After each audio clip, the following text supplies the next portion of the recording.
No more. The Chef IQ Sense is a wireless cooking thermometer that eliminates undercooking or overcooking your chicken, fish, or meat, whether on a stovetop, oven, or grill. The probe is inserted into your food, connected wirelessly to an app. Once you select your desired doneness, the app alerts you when to take the steaks off the grill or the turkey out of the oven. It's that simple. Order one now on chefiq.com. That's chefiq.com.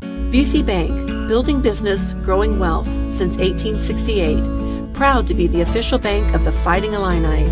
Member FDIC.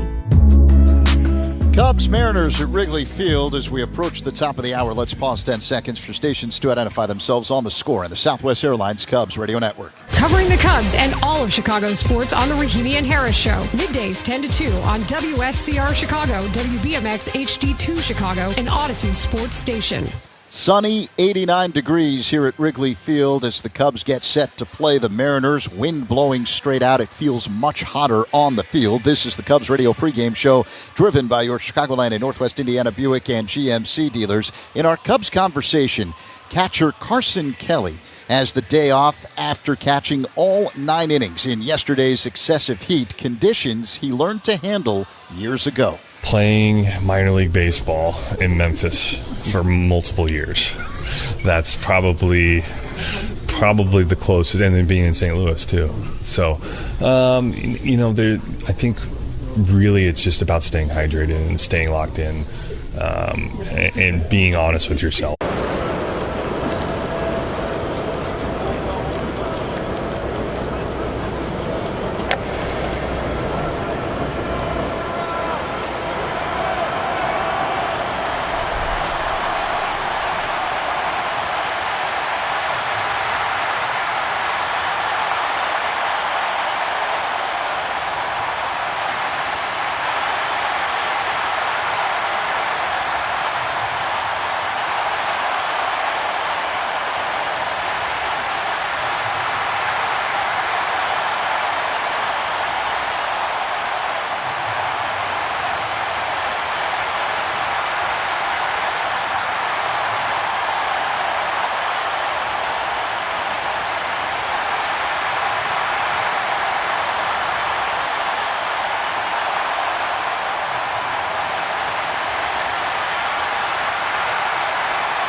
I believe this one's it's a rookie card, I know, but I feel like it's the first card that I ever, big league card. Obviously, as a kid, trying to get to the big leagues, the dream of making it, but as a kid that had cards, right, as a kid, this is like seeing your card the first time is pretty cool. So that's pretty powerful when you see that card. Appropriate measures, correct. That's what I was looking for. Stumbling over my words. It's okay. We're human. Now, you've played in extreme cold here this year and extreme heat. Which is easier for a player? Yeah, I don't think anything is easier. I would say, I think the cold you can stay warmer, where the heat is just so hot. I mean, you burn so much energy just trying to stay cool. Where when it's cold, you can get it in the heater and then jump out and go play. But I always look forward to the challenge of all of it. From a catching standpoint and as a hitter, when the wind's whipping out the way it's been this weekend and because of the heat, does it change the way you call a game? Does it change your philosophy at the plate? I think you have a little bit more patience and understanding that some balls might go out for homers or balls. I mean, the wind's moving everywhere, so there's a lot of things that are kind of out of your control. So, just to be all hands on deck when the ball goes on the air, it goes up in the air, to be able to catch it. So, I think there's a hyper focus on defense of where things are going, and then on offense it's trusting yourself and just not trying to get too big and just understand that the wind's blowing out and it's kind of in your favor as a hitter, and just to get good pitches and put good swings on it. All right, last one, and this has nothing to do about the weather. You're as familiar with this pitching staff as anyone. Getting Shota back, what does it mean for the Chicago Cubs? Oh, it's huge. I mean, Shota's been a big part of this team. And I think, the leadership that he has and the ability to go deep into games and to keep hitters off balance, I think it's something that, he's going to be a big help coming for us. And I'm not sure when he's coming back, but, I look forward to having him back here. Carson, appreciate the time. Thank you so much. Yeah, thank you. Cubs catcher Carson Kelly. Today is the last day to get your Cubs Charities 50-50 raffle with a current jackpot of more than $131,000. Get your ticket now through the end of the game at Cubs.com/raffle or from the raffle ambassador here at Wrigley through the 8th inning. Coming up, the Manager Show next on The Score in the Southwest Airlines Cubs Radio Network. This is your home for every pitch of Cubs baseball. We are the Southwest Airlines Cubs Radio Network. Step up to the plate like a pro with the world's largest sports book at your fingertips. Circa Sports Illinois. It's sports betting the way it should be, with high app limits, low holds, exceptional customer service, and more. Whether you're betting with the home team or scouting the next big matchup, take your swing with the Circa Sports app. Start betting like a pro from anywhere, anytime in Illinois. Download your new bookie today at circasports.com. That's circasports.com. It's grilling season. Time to fire it up and share a little grilling wisdom. Step up your grilling game with Hatfield marinated pork tenderloin. Packed with flavor, easy to cook, and perfect for any backyard cookout. Honey garlic teriyaki and...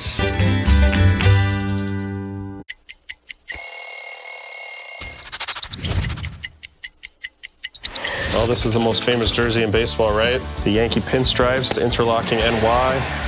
In the Midnight Navy. I was a Yankee fan growing up my whole life, die hard, and became a free agent after 7 years with the Rockies, and I wanted to be a Yankee so bad. Putting this jersey on for a headshot for the first time, it felt different than any other shirt I'd ever put on in my career.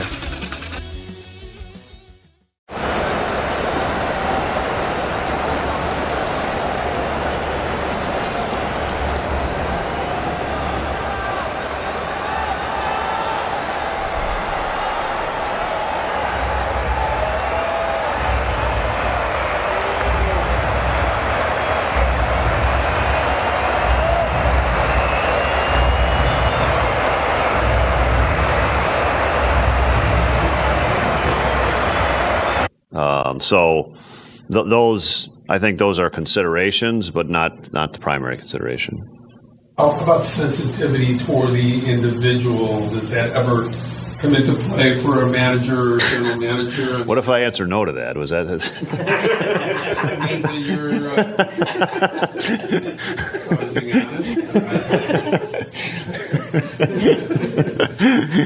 It comes into play these days so much, No, I mean, look, I think, we're trying to get the most out of our players, and that, and that means like how you communicate with them is important. And it's also, I think we're also trying to win games, and we're trying to put the best players out there to win games.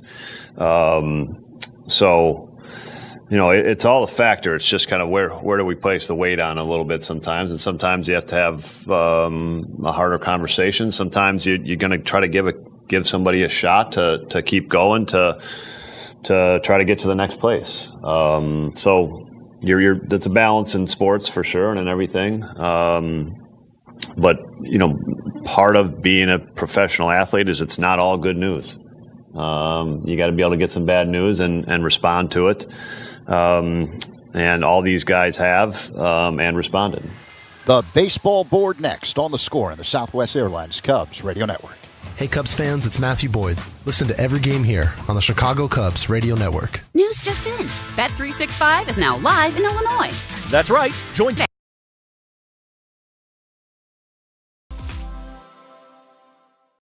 Northern Illinois Food Bank. You can help serve over 7,500 nutritious kids' meals daily. Every dollar donated to the food bank equals $8 worth of groceries, because that's what it takes to help a child thrive. You can help solve summer hunger by visiting solvehungertoday.org. Northern Illinois Food Bank. Neighbors empowered. When it comes to DSPs, usability matters. Some platforms bury you in complexity. Results-driven advertising shouldn't look like a chemistry experiment. Viant's AI-powered... Streamlined setup automates measurement and optimization and keeps you in control. Less clicking, more strategy. And with proven CTV leadership across premium publishers, Viant works smarter and delivers stronger. Why are you still trading on a desk? Visit Viant.ai to unlock real results today. Thy ticket, Lady Jennifer of Coolidge. Well, many thanks, good sir. Here'th my Discover card. They accept Discover at Renaissance fairs? Yeah, they do here. Discover is accepted at the places I love to shop. Getteth with the times. With the times? You're playing the lute. Yeah, and it sounds pretty good, right? Discover is accepted at 99% of places that take credit cards nationwide.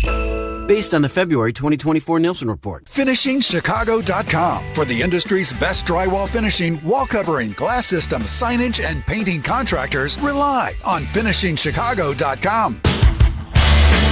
Cubs hosting Seattle. Who are you banking on? Sponsored by Busey Bank. Building business, growing wealth since 1868. I'm banking on PCA. Pete Crow Armstrong, who has hit 3 home runs over his last 7 games. The pitching matchup is sponsored by Ziegler Subaru of Kenosha. Enjoy the laid-back experience of Ziegler Subaru of Kenosha.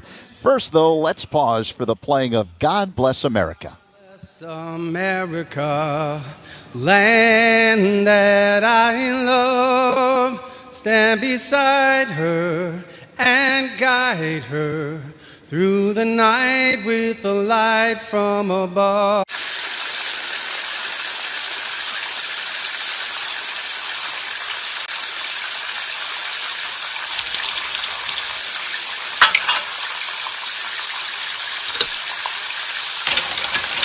So this is MLB Network Talent Stars. Okay. The stars of MLB Network. Can I trade a pack of these for a signed Lawrence Shahadi card? How about we do a little bit of both? Money, a little trade. Will you open it up and see if you like it? They're really nice. If I sign it, does that equal the Lawrence Shahadi 20? All right. Do we have a good trade? We have a good trade. Thank you so much. That was fun. Nice doing business with you. So without further ado, snap on your time goggles and prepare to zoom 1,000 years into the future.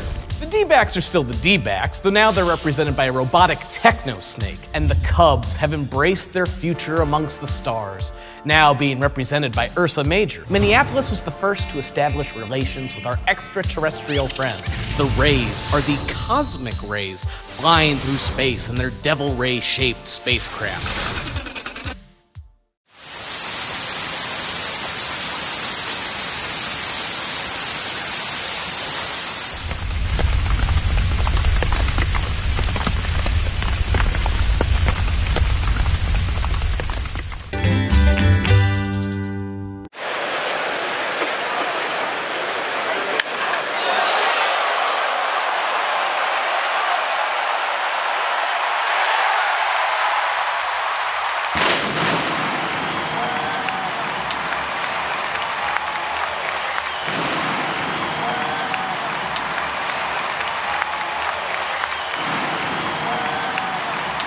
Sponsored by Great Clips. It's going to be great. In progress, bottom of the 8th inning in the Bronx. The Orioles leading the Yankees 2-1. Ryan O'Hearn, an RBI single for Baltimore. Tigers lead the Rays 3-1. They're in the top of the 8th. Bottom 2, it's the Rangers 2 and the Pirates 0.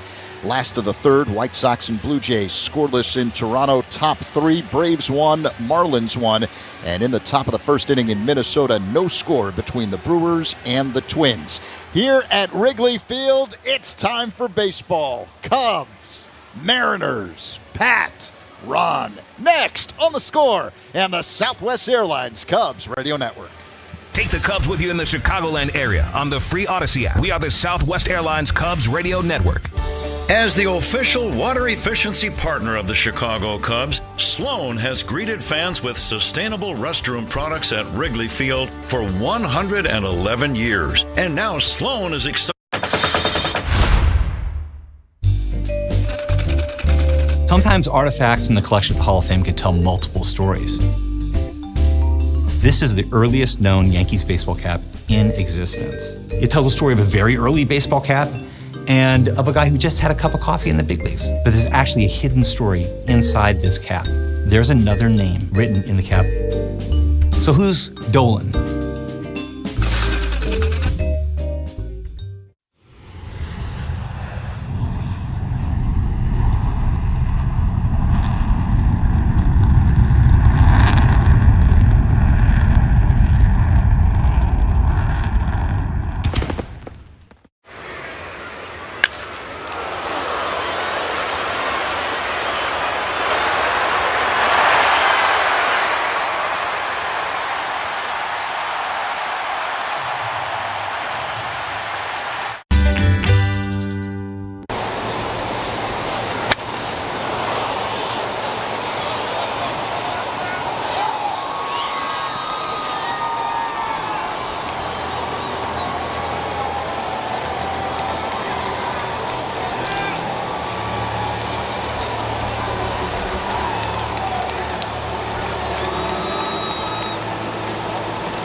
We have had a series full of action so far. The Mariners winning the opener 9-4 on Friday. The Cubs storming back to win 10-7 yesterday. It's another hot, breezy day here at the friendly confines. And the starting pitchers this afternoon for the Cubs, right-hander Colin Ray and right-hander Logan Gilbert will start for Seattle. Big crowd on hand. Lots of sunshine, breezy. Let's go ahead and get right to the starting lineups for today's game. Sponsored by Verizon, the most reliable 5G in Chicago. Leading off for the visitors from the Pacific Northwest, J.P. Crawford at shortstop. Seattle's number 2 batter is Julio Rodriguez. He plays center field. Cal Raleigh, the designated hitter. Jorge Polanco batting 4th and playing second base. Randy Arozarena in left. Mitch Garver batting 6th and catching. Donovan Solano at first base. Dominic Canzone is batting 8th and playing right field. And batting 9th, former Cub at third base today, Miles Mastrobuoni. The Cubs have taken the field. We're going to go ahead and take our final pregame commercial break. Back with the Cubs lineup and then baseball, the Cubs and the Mariners, right after this on The Score and the Southwest Airlines Cubs Radio Network. Great Cubs guests all season long. Rahimi and Harris, middays 10 a.m. to 2 on The Score. Welcome to Old National Bank. Hi, I was wondering what you could do for my small business. Tons. Have time to talk? Not much. We're on a 30-second radio ad. Oh, I'll get straight to the point then. Our solutions are customized for small businesses. Our services make financial management simple, and our pricing is always transparent. Outstanding. Wow. Yeah. So, ever been in an ad before? Nope. How do I look? Good. But we're on the radio, remember? Right. Hi, Mom. Customized small business banking from Old National Bank. Member FDIC. Get old. The Chef IQ Sense is a wireless cooking thermometer everyone should have. It eliminates under or overcooking your chicken, fish, or meat to achieve perfection. Order one now on chefiq.com. That's chefiq.com. It's game time. Time to crack open a Yuengling. After 196 years, the wait is over. Yuengling is finally available here in Illinois. Look for it at your favorite bar or store. Yuengling, the oldest brewery in America. And Patrick, the Cubs have a chance to win another series on what I think most players would say is a very good baseball day. I don't quite know if the pitchers quite feel the same. We've said that 3 days in a row now, Ron. That wind is blowing straight out. Ball will carry to the middle of the diamond in particular and pretty much all over the field in general. Game time temperature 89, but the heat and humidity factored in, it feels like it's about 95. Game time temperature sponsored by Four Seasons. Heating, air conditioning, plumbing, and electric, your trusted local experts. 4 seasons. Colin Ray delivers the first pitch. It's high and away to the left-handed batting J.P. Crawford, and away we go. Crawford hitting .290.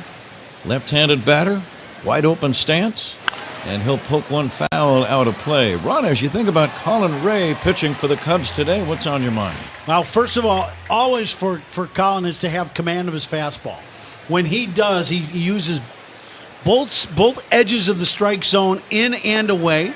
Swing and a miss or a foul tip. It's now 1-2, Ron. And when he does that, he's very effective, because then that splitter and the secondary pitches become a big weapon, because the hitter knows they've got to cover both edges of the strike zone with the fastball.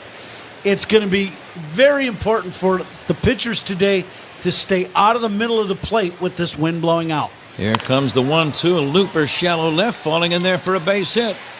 Opposite field single to begin the ball game for J.P. Crawford. And the batter is Julio Rodriguez. The Cubs are wearing their home white uniforms, the blue pinstripes all over, blue hats, sleeves, numbers, and socks. Some guys have the white shoes on. In fact, most of the Cubs wear white shoes these days. Mariners in their traveling unis, navy blue shirts, gray trousers. Now the right-handed batting Julio Rodriguez hits a fly ball deep right center, back toward the fence, and making the catch is Suzuki. That ball really carried. I thought he hit it fairly well, but I was surprised that Suzuki was right next to the 368 marker in deep right center when he hauled it in, Ron. On a normal day, that ball doesn't come close to getting to the track. Today, literally, Suzuki's right hand is in the ivy as he makes the catch. As you said, right next to the 368 mark. Cal Raleigh steps in, the Major League's home run leader with 30. And he's batting left-handed, drives one in the air. This is trouble. Deep right center. This is going to leave the yard by quite a bit of distance. Way up into the stands, just to the right of straightaway. And Raleigh has just belted his 31st home run of the year. He's a talent. Now, the one thing about Raleigh that, he knows that he's not going to get a lot of pitches to hit, so he is aggressive early in the at-bat. He gets a heater, and we talked about you have to stay out of the middle of the plate. That was a fastball right in the middle of the plate, about belt high. His 4th home run in the series. And the batter, Jorge Polanco. The Mariners lead 2-0. Well, you never like to fall behind, but Ron, I'm going to go way out on a limb and say this will not be the final score in today's game. That's why you're a Hall of Famer. Jorge Polanco lines one into right. That's going to be a base hit. Over to pick it up is Seiya. Spin and get it back in. It's a single for Polanco. 3rd hit for Seattle, and the batter Randy Arozarena. Seattle on top, 2-0. They are aggressive today. Yeah, you kind of expected it too. When you're playing in a game like this with the wind conditions the way they are, it's such a good day to hit. What you want to do is make sure if you get a good pitch to hit early in the at-bat, you just want to make sure you're ready for it. And Seattle has come out swinging. The right-handed batting Arozarena takes inside. Again, Seattle with gray numerals on their backs, gray trousers. They've got the navy blue shirts and helmets. Breaking ball in there for a strike. Arozarena wears gold shoes as he bats right now. Uniform description sponsored by Benjamin Moore. On the field or the walls of your home, the right team and colors make all the difference. Official paint of the Chicago Cubs, Benjamin Moore. Time called. I'm not sure why, but Arozarena quickly backed out of the box. I think the fans started cheering too because the sun went behind a cloud. I think you're right. I'm telling you, they did. That's exactly. Now the 1-1 from the right-hander. Throw to first. They've got the man picked off. A rundown and the throw back to first with Ray covering. Out at first is Polanco. He got picked off. And that's going to be the second out in the inning. Score that one 1-3, 4-1. How about that? It's 2 days in a row now that Seattle has made outs on the bases at first base, getting picked off on a day where the wind is just howling out to center field. That is one thing we realize here at Wrigley Field, is that is an absolute no-no in games like this. 2-0 Seattle. 2 down, bases empty. The pitch to Arozarena. Swing and a miss. As you say, the crowd was cheering, Ron, when the sun went behind the clouds momentarily. There was a series here some years back. I want to say the Minnesota Twins were in town. Yeah, that's right. And it was scorching day after day. Finally, in the third or fourth, the final game of the series, around the 7th inning, a cool breeze arrived, and the fans gave the cool breeze a standing ovation. Yeah, so did we. Here's the 2-2. Chopper slowly toward third. That's going to be a foul ball. I remember you and I, we had those cold packs, and we had them on ourselves. Oh, yeah. It's just the cold towels. That that was the hottest series I think I've ever been a part of here in Chicago. I like to wear those during dress-up situations. It's a good look. Formal dinners and type things like that. Speaking appearances. Yeah, good look for you. No wonder I don't get invited back. Here's the 2-2 pitch. That's down low in the count 3-2. Tie's optional. The cool towel, that's a must. Tie is always optional for me, Ron. Arozarena waiting for the 3-2. And it's on the way. Lined on 2 hops, backhanded by Horner at short. Long throw in time. Nico playing short today. Dansby Swanson gets the day off, or at least the early part of the day. We'll see how that works out. Seattle scores twice on the 31st home run by Cal Raleigh. We go to the bottom.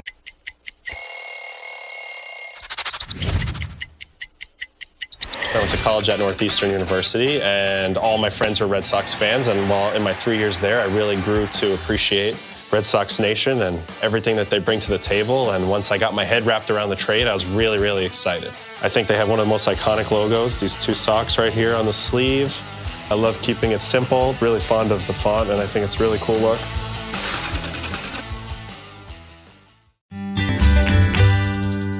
Running out of beer. So before you hit the lake, hit the store and load up with Yuengling. Legends stand the test of time, just like Lake Weekends. Yuengling, official beer of the Cubs Radio Network. DG Yuengling & Son, Pottsville, Pennsylvania. Save time every time for a great haircut.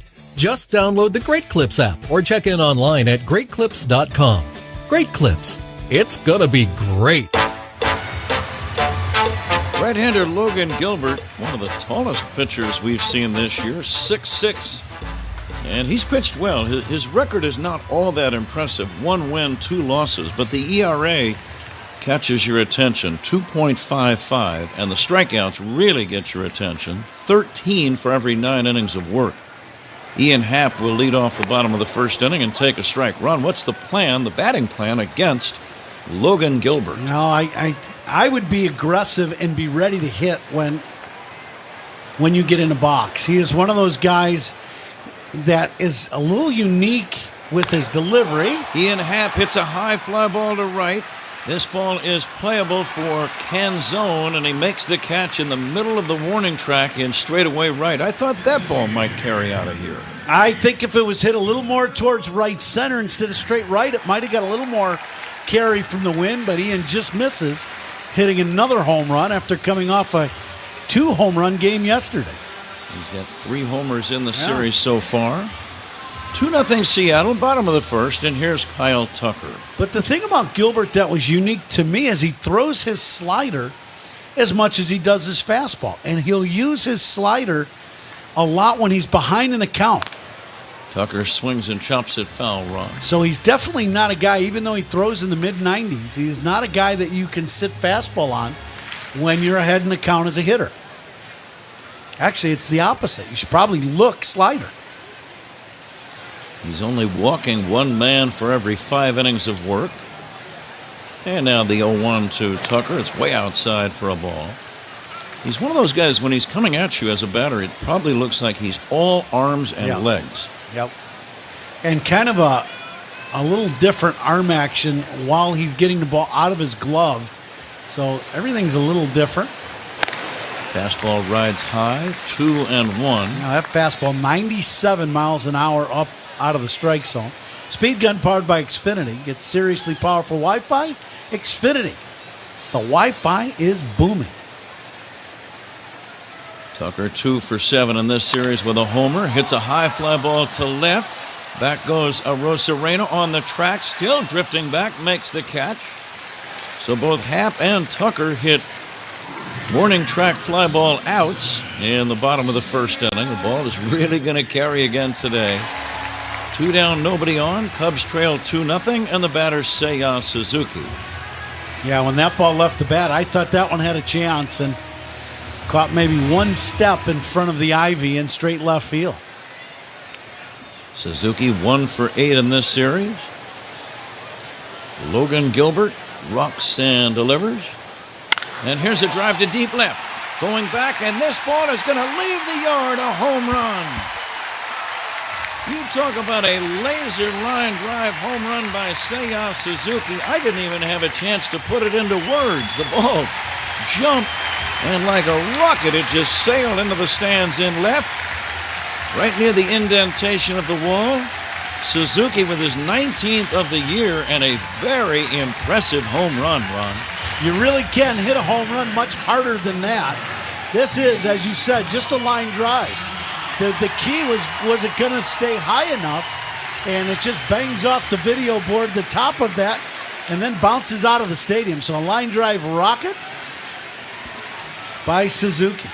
Pete Crow Armstrong will take a strike. Gilbert not exactly fooling a lot of people in this first inning. 2 warning track fly ball outs, and now a sizzling line drive home run by Seiya Suzuki, his 19th of the year. It's 2-1 Seattle. PCA swings and misses 0-2. The home run by the Cub batter, another hefty home run. Official trash bag of the Chicago Cubs. Hefty. Strength that's anything but ordinary. And his first inning powered by Invesco QQQ. Let's rethink possibility. Invesco Distributors Incorporated. Pete Crow Armstrong homered yesterday. He dribbles one foul toward first. RBIs by Cubs hitter, sponsored by Old National Bank, where results and relationships matter. Get Old National Bank. Final game of the series, final game of the homestand. Cubs are 5-3 on the homestand. They had the one game against Milwaukee rained out. Here's a pitch way outside and high. Garver, the catcher, couldn't even get leather on that one. Does that make you nervous as a hitter when the pitch is so wild that the catcher doesn't even get leather on it? Doesn't make you comfortable. I can tell you that. I can imagine. That was a Bull Durham pitch there. We were just missing the bowl. And the pitch on the way to Crow Armstrong is down low, 2-2.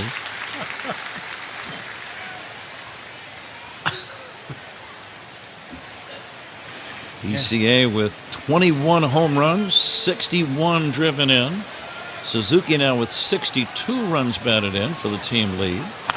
Pete fouls this one off. Pretty good low inside breaking ball. Not a great swing, but good enough to foul it and stay alive. Yeah, that's the big key, is he just got a piece of it to stay alive.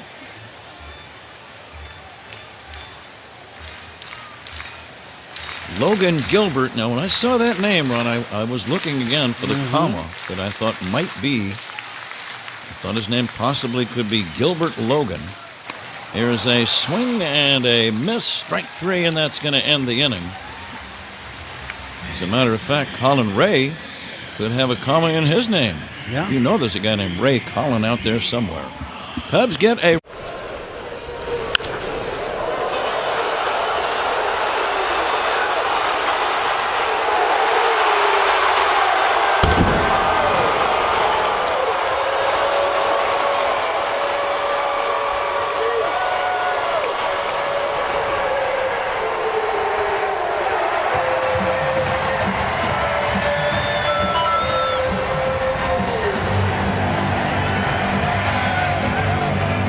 So the reason I got to Cooperstown is because I played with Cal and I played with Eddie and I played with some of the greatest players ever. And, I just had to figure out how I did my job, and I was honored to have some of the best players that ever played put on uniforms, and they happen to be Oriole uniforms.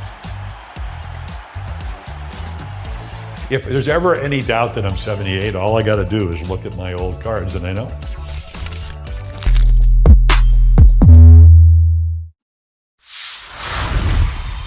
I feel like food and sharing a meal with someone is a universal language. You can't go to a ballpark and not have a nice hot dog. So if I'm at the ballpark, I'm gonna get a nice heavy glizzy. You gotta have chili on there, you gotta have cheese. If your hot dog isn't bending in the middle because it's like about the... With 7-seat versatility for surprise team practice carpools.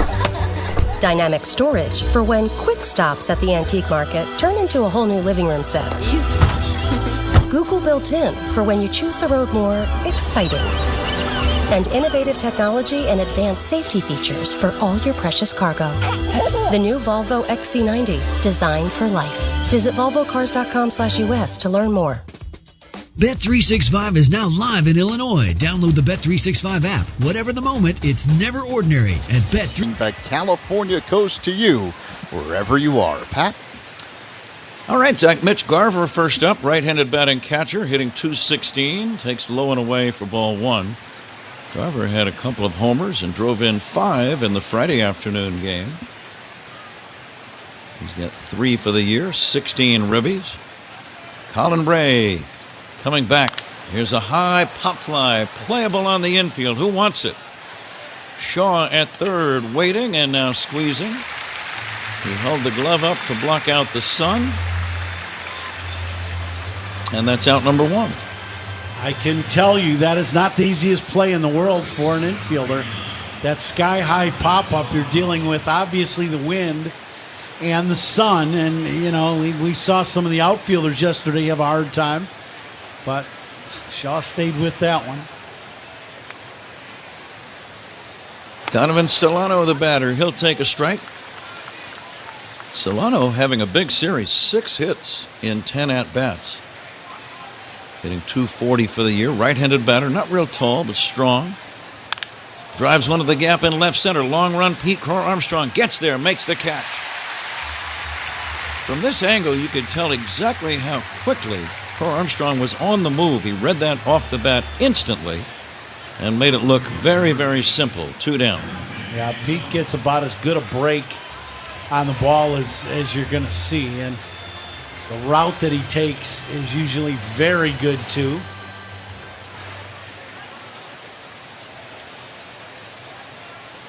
Dominic Canzone, the batter.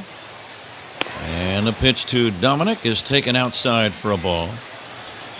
Colin Ray looking at his game-by-game ledger this year. He's another guy that's kept the Cubs in almost every one of his appearances. Here's a fly ball into left center. This is deep. It's back toward the wall, and it's going to sail out of here. Dominic Canzone with an opposite alley home run, and Seattle now leads 3-1. As there have already been 3 home runs in this game, and we're only in the top of inning number 2. Yeah, this is a fastball, I believe, up and out over the plate, and it's just you just get it elevated. And we talked about you have to stay out of the middle of the plate today. And Colin Ray threw a bullseye right in the middle of the plate. And normal day, this ball's an out. Not today. Number 2 for Canzone, his 5th RBI. Now the batter, former Cub Miles Mastrobuoni. Left-handed hitter taking a strike. Miles hitting .233 with a home run. He's driven in 9. Playing third base today.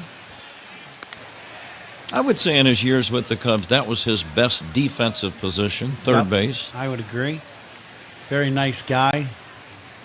He could play the outfield for you, any of the 3 infield spots except first. Here's the 1-1. Big chopper back to the mound. Colin Ray's got it. Quick throw to first to get him. Seattle gets a run on a hit. The homer by Canzone at the end of 1 1/2. Seattle 3, Cubs 1 on the score. And the South.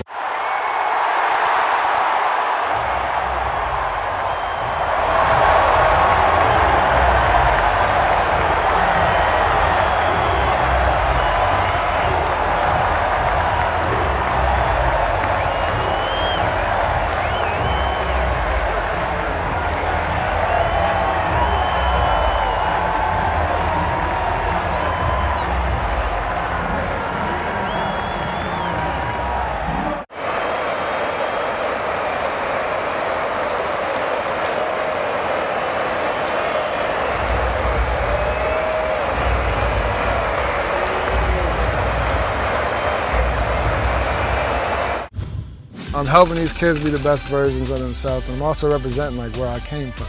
And then the Zilla team, I was working with a creative guy that was with Nike. I work with my best friend who manages this team with me, and we kind of just like put together like what we think would look cool. We went like Godzilla theme. You kind of get to help them grow up into a young man and help them just make the right steps forward. And that's really why I started to have impact. All right, I got a couple packs of 1986 Topps baseball cards. Let's open them up and see who's in here. I love the bubble gum. Oh my. Tom Seaver, but with a White Sox uniform on. The franchise for the Mets. I played with him in 1983, my rookie season. I was just in awe with these guys when I saw them in spring training and got a chance to play with them. Baseball cards of memories. Locations. Wednesday, July 2nd is Camp Cubs Night at the ballpark. Enjoy the spirit of summer camp with fun pregame activities at Gallagher Way. Fans who purchase tickets through Cubs.com/specials will receive a limited edition Camp Cubs t-shirt. Pat? Very good, Zach. It'll be Michael Busch to lead off this second inning for the Cubs. Logan Gilbert and the Mariners lead 3-1. There have been homers in every half inning of the game so far. Let's see how long that stays intact. Busch homered yesterday. He's driven in 5 in the series. Average at .272 with a dozen home runs. White batting gloves on either hand for Busch. Swings and misses. The count 0-2. Nico Hoerner to follow, and then Matt Shaw. Cubs will head to the airport and fly to St. Louis after the game. 4 games against the Redbirds. The first meetings of the year between the old rivals, the Cubs and Cardinals. 3 straight night games and then a day game finale. Swing and a miss, and it's out number 1. A breaking ball gets him. The game times, you might want to make a note, 6:45 first pitch for the next 3 games. And then a 1:15 matinee on Thursday. Cubs have named the starters for a couple of games. The Cardinals have not named any starters for the 4-game series. Here's Nico Hoerner batting. And the pitch. Nico takes a strike. Cardinals have been a hot team here of late. They beat Cincinnati in extra innings yesterday, and they've won 5 in a row. Both Milwaukee and St. Louis, 4.5 games behind the Cubs. Hoerner pops it up foul and back out of play. Cincinnati not quite as close, 7.5 back. The only team out of it would be the Pirates at 17 in arrears. Cincinnati back, they new manager, Terry Francona. It seems like everywhere he goes, their team wins. That's Cincinnati now. They're right back in the hunt here in the National League Central. Here comes the 0-2 from Logan Gilbert, and it's swung on and fouled back by Nico Hoerner. I was reading about the St. Louis-Cincinnati game yesterday. The Reds had a lead of 5-2 as late as the 8th inning. But the Reds bullpen, which has been problematic, they could not hold on to that lead. Swing and a miss, strike 3, and Hoerner is out number 2. Might have chased a pitch low and in. 3rd strikeout for Logan Gilbert and the batter Matt Shaw. Another good split finger from Gilbert. Good pitch. Nolan Arenado yesterday had a 9th inning home run to tie the game. And a game-winning single by a ball player by the name of Yoel Pozo for St. Louis. 2 down. Matt Shaw will take high for a ball. Cardinals now in extra innings 6-2. The Reds in extra innings 1-6.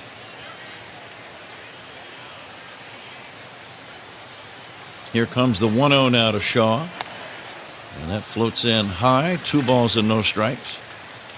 Boy, when you're 1-6 in extra inning games, that's tough. Neither team scored in the 10th inning yesterday. There's a swing and a foul back, and then the Reds failed to also score in the 11th inning, despite having the courtesy runner at second to begin the frame. And then Pozo came up with the game-winning hit in the bottom of the 11th inning. How about Milwaukee? They beat Minnesota handily, 9-0 last night. Jose Quintana, 6 shutout innings for the Brewers. Swinging a foul back by Shaw. Milwaukee now has won 3 in a row. That started at Wrigley on Thursday. They've won 6 of 8, and they are now 7 above 500, which is a season high for the Brewers. The Twins' elevator going the other way. They've lost 8 of 9. There was a heat index of 105 in Minneapolis yesterday. Here's the 2-2. Pulled on the ground toward third. That's going to be a fair ball off the glove of a diving Mastrobuoni. And holding with an infield single is Shaw. Third base umpire right on top of the call. That's Chad Whitson. No argument from Seattle, at least not at this point. Yeah, that second hop hits just inside the line, and then this ball goes right over the third base bag. Chad Whitson, as you said, Pat, right on the line looking, and instantly called that ball fair, so it'll be a base hit for Matty. Cubs trail 3-1, bottom of the second. Here is Reese McGuire. He homered on Friday as he steps in against Logan Gilbert and takes a strike. All reviews in this game are sponsored by Northwestern Medicine. Second opinion's always a good idea. Get yours at Northwestern Medicine. This ball is high. Pickoff throw to first, not in time. McGuire hitting .257 with 3 home runs. He has shown some power, 3 home runs, driven in 5. Left-handed batter. Wind blowing straight out to center. The runner goes, the pitch, a strike. A high throw, not in time. Head first slide safe at second base, Matt Shaw. Not a terrible throw, but it was about shoulder high, and by the time Crawford pulled the glove down, a head first reach by Shaw allowed him to be safe. Yeah, Gilbert kind of slow to the plate. He has a quick leg kick up, but then he kicks his foot straight out, and then it goes towards the landing spot. So it's a quick movement, but it's a lot of movement. Now let's see if McGuire can drive in a run with a base hit. 2 down, a man at second. A late timeout given, I think, to McGuire, and Gilbert was already in his motion looking to throw home.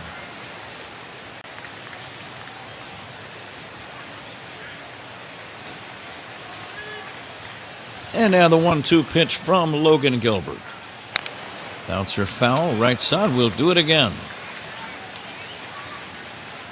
Seattle just 1 game above 500, but it seems, Ron, after all these years of the wild card implementation, that if you stay near 500, you will be at the very least a wild card contender come September. Yeah. And now the 1-2 on the way. Swing and a miss on a changeup, strike 3.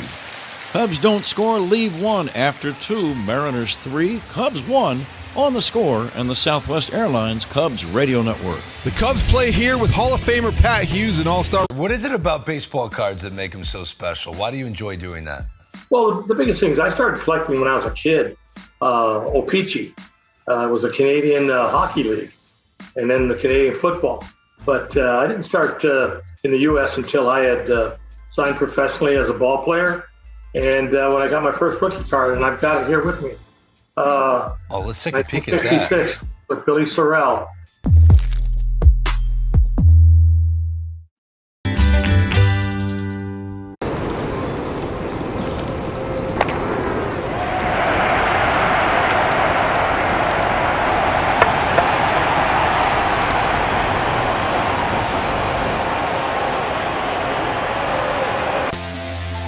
Top three, Mariners 3, Cubs 1, sunny, 90 degrees, wind blowing out. Time and temperature sponsored by Circa Sports Illinois. Bet like the pros and download the Circa Sports app today. J.P. Crawford will lead off the third inning and take a strike from Colin Ray. J.P. long dark hair flowing out the back of his blue helmet. Left-handed batter drives under the gap in right center. On the run is Pete Armstrong to make the catch, and that's going to be out number one. Good start here for the third inning for Colin Ray to get a quick out. Crawford put a good swing on that slider. Pete ran it down.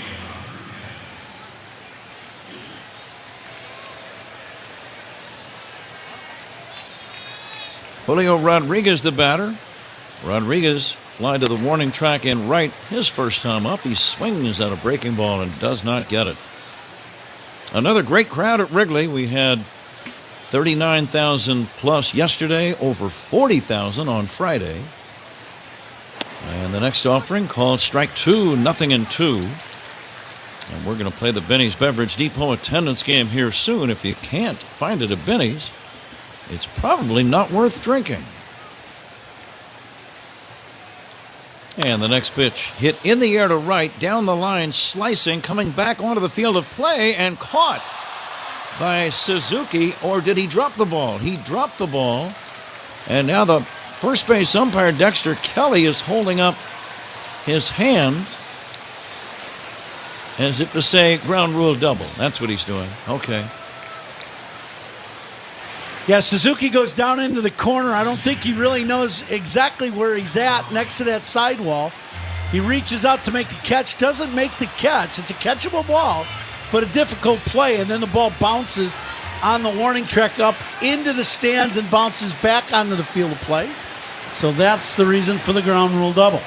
So it's a two-base hit, and the batter now is Cal Raleigh. Raleigh with a two-run homer his first time. One out and a man at second. Rodriguez with a two-bagger. Raleigh now with 31 homers and 66 driven in. And catching every day. That's the amazing part. He's already got just under 200, and he's got 277 at-bats already. 28 years old, swings and misses. I was reading up on him earlier, Ron. You think 28? Well, that's just the start of your prime. Yeah, right. You know, for the next 3 or 4 years, this guy could be a real force. They're on pace to hit over 60 home runs as a catcher. Can you believe that? 1 ball and 1 strike on Cal Raleigh. And the next offering down low. I'm going to ask, I would imagine Johnny Bench would be the answer, but who does hold the record for a big league catcher, most home runs in a season? No, it's not Johnny Bench. It's not Johnny Bench? No, I think it is Mike Piazza. Right? That's a pretty for home good runs. call. Home runs in a season. Pickoff throw at second, not in time. We're going to look that up and see who the... It's either Mike or somebody. Salvador Perez hit 48. Yeah, 48. That's 48. Piazza did it, and then Perez. That's as I was saying that, I was like, I think somebody else has done it, and I was trying to think, but Perez. That's right, Zach. Yep, 48 home runs for Kansas City. How about in that heat of playing in KC? Johnny Bench had a 45 homer season in 1970 when he won the MVP award at the age of 22. Outside for ball 4, Raleigh gets the walk. No surprise in a spot like that, Ron. You had a base open. You got the wind blowing out. You got a guy already with 3 homers in the series. That kind of made great sense to me. Here's Jorge Polanco. 2 men on, 1 down. 3-1 Seattle leading.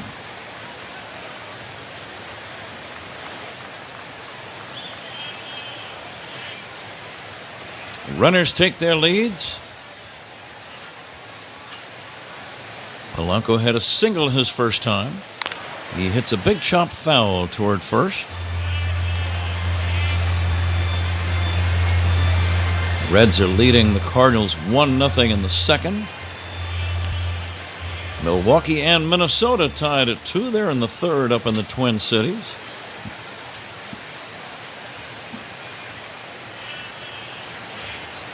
And now the 0-1 from Colin Ray, a bouncer foul.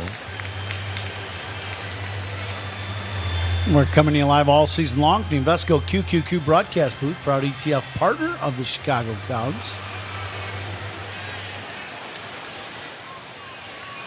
Colin Ray, we're really having to bear down, facing the cleanup hitter in this oppressive heat. Runners at first and second. And now the 0-2 pitch high, bluffing a pickoff throw, McGuire.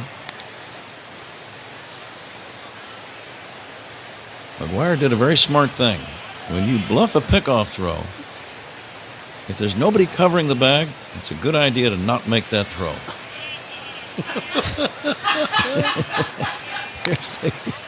Here's the 2-1. That's just an observation after many, many years, Ron.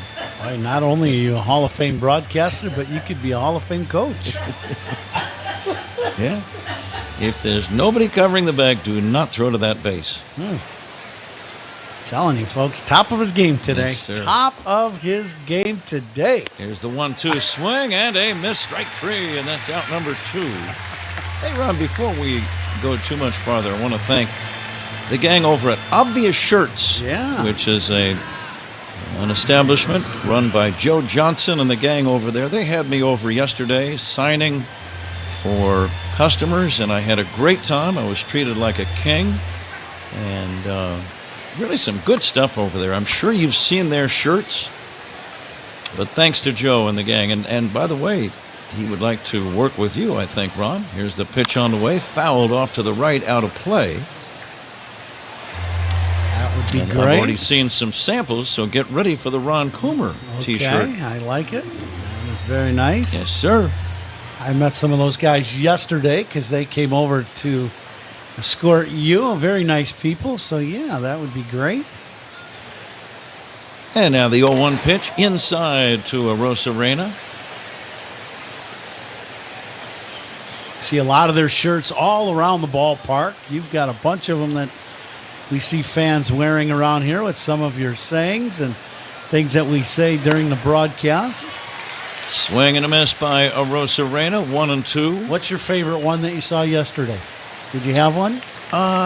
They're all great, and they're clever. Well, because you said them. I get it. Well, I was not talking really about mine. Here's the 1-2. And it's taken for strike 3 ball. Probably the one that says it's got a chance, and it's got about 12 A's. I love it. Yep, and Zach says, this is a real interesting story, but it's time to change. And it is time for the...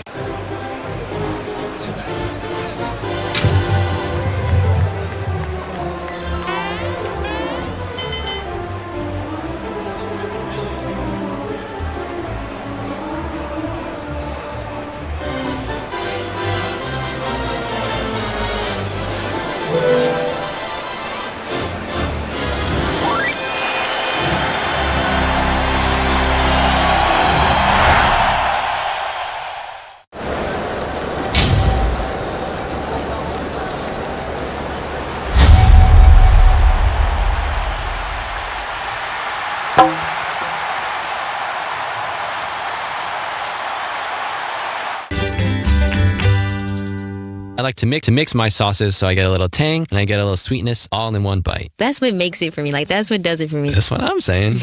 It's the summer of Chick-fil-A chicken strips and sauces. Order now on the Chick-fil-A app. Real guests paid for their testimonials. Make smooth cuts with the Bosch Miter Saw. The more you Bosch, the more you feel like a Bosch. Vidal Brujan batting for the Cubs, trying to crank up a rally as he will swing and foul it away from Logan Gilbert. 3-1 if you're just joining us. Seattle leading. They scored twice in the first. A 2-run home run by Cal Raleigh, his 31st of the year. The Cubs answered with one on a solo homer by Seiya Suzuki in the bottom of the first. But then Dominic Canzone homered in the Seattle second to make it 3-1, and that's where we are in the bottom of the third.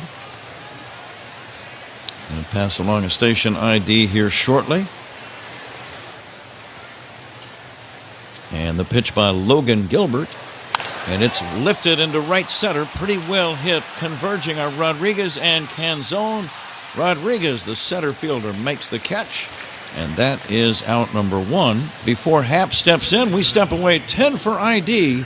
This is The Score and the Southwest Airlines Cubs Radio Network. Your headquarters for Cubs Talk. It's the Mullen Haw Show, mornings 5:30 to 10 on The Score and the Southwest Airlines Cubs Radio Network. WSCR Chicago, WBMX HD2 Chicago, and Odyssey Sports Station. Here is Ian Happ. He flied to the warning track his first time.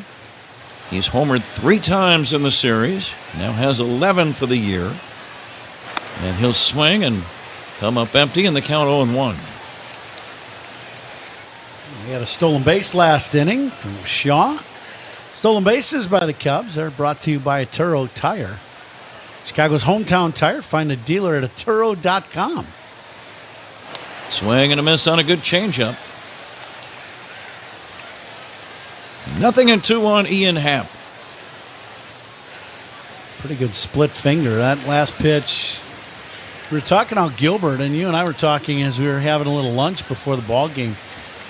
He is a guy with a very good fastball, but he uses his slider and his split finger probably more than he does the fastball, which is unique. Changeup outside run, 1-2. Yeah, and watching film of him earlier today, great command of his slider. He really does. The big right-hander comes back 1-2. Swinging a chopper foul. Does he throw several different speeds on the slider or just one? He can add and subtract a little bit. I think there are times where he feels really good, and now the velocity of the slider will be 88. And it can be down to almost like 85 or 6. But it's a good pitch, and he gets it in the zone in pretty good locations. Tall 6'6" right-hander Logan Gilbert. Rocks and fires 1-2. Happ nubs a ground ball to third. That's going to be an infield single. Mastroboni backhanded the ball, bobbled it. It didn't matter. It was going to be a base hit anyway. Happ with a 1-out single, and the batter Kyle Tucker. Yes, another off-speed pitch. I think this is a split, and Ian out in front of it and just cues this ball right down the third base line. Mastroboni playing way over in the hole between short and third, and he had to go a good 5 or 6 steps to get to that ball. No chance of throwing Ian out at first. Here is Tucker. He's more than capable of tying the game with one swing as he takes down low 1-0. Seattle will head to Minnesota and play a 4-game series against the Twins after this one. Milwaukee trying to sweep Minnesota. They lead 4-2 in the third up in the Twin Cities. Tucker takes high, 2-0. Okay, here's a pitch that could go a long way. This would be, we'll see what he throws here, but I would guess from looking at all the reports and the scouting and the pitches, this would be a slider down and in, I would anticipate. The 2-0. There it was, Ron. A breaking ball foul. Well, slider down and in. And it's 2-1. How about this pitch? I would think either a slider or a split. The slider for me with the left-hander is a good pitch because it comes down and in, but I think the guys have a hard time keeping it fair because it bores down and in by that back foot. Off-speed pitch. Might have been a slider right there. It was. Swung on and missed. 2-2. Down and in. You know, it's a tough pitch to clear out. You've got to be right on time with that pitch to get it and be able to put the barrel on it and keep it fair. Solano holding the runner Happ at first.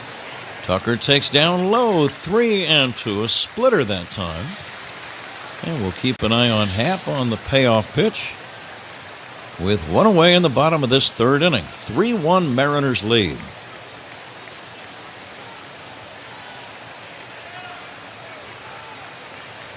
Gilbert taking a little extra time, now plants the right foot, and not quite ready, backs away. You see guys working at a slightly slower pace, more time in between pitches on days like today, understandably. Happ leading, not running. The pitch bounced foul. And Ron, to your point, he's not challenging him, even though he's been behind in the count, and now it's full, still throwing slider. Yeah, so that was the thing that was extremely noticeable earlier today, and going over my own scouting report of trying to prepare for the game, is behind in the count, it was slider almost primarily, not fastball. And the 3-2. Swing and a miss, strike three. Another slider. Wow. Tucker is out on strikes. Strikeout number 5 for Logan Gilbert. 2 down, and the batter Seiya Suzuki. He drilled a line drive home run to left for the Cubs' only run back in the first.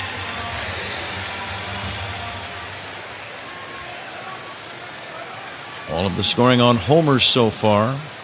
Seattle leading 3-1. Suzuki pops it up foul. This ball might be playable over near the dugout, and it is. Caught by Solano to end the inning.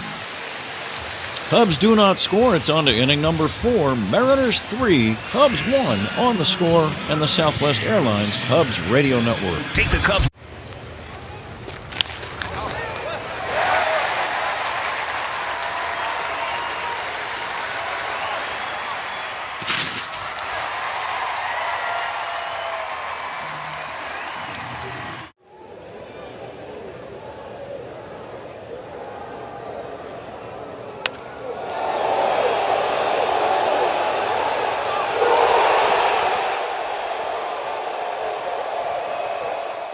All right, Ryan, PSA dove in. Do we have them graded? We do. This is the first set of graded cards from the 2024 Topps MLB Network set. I'm so excited about this. Yeah. Now, they all have the same grade, or? No. So Yes, one sir. of us will be like the highest graded card. Could be. There could be multiple. So first up, we got Mark DeRosa. Let's see what D-Rose. Of course, D-Rose a 10 out of 10. Handsome, athletic. All right.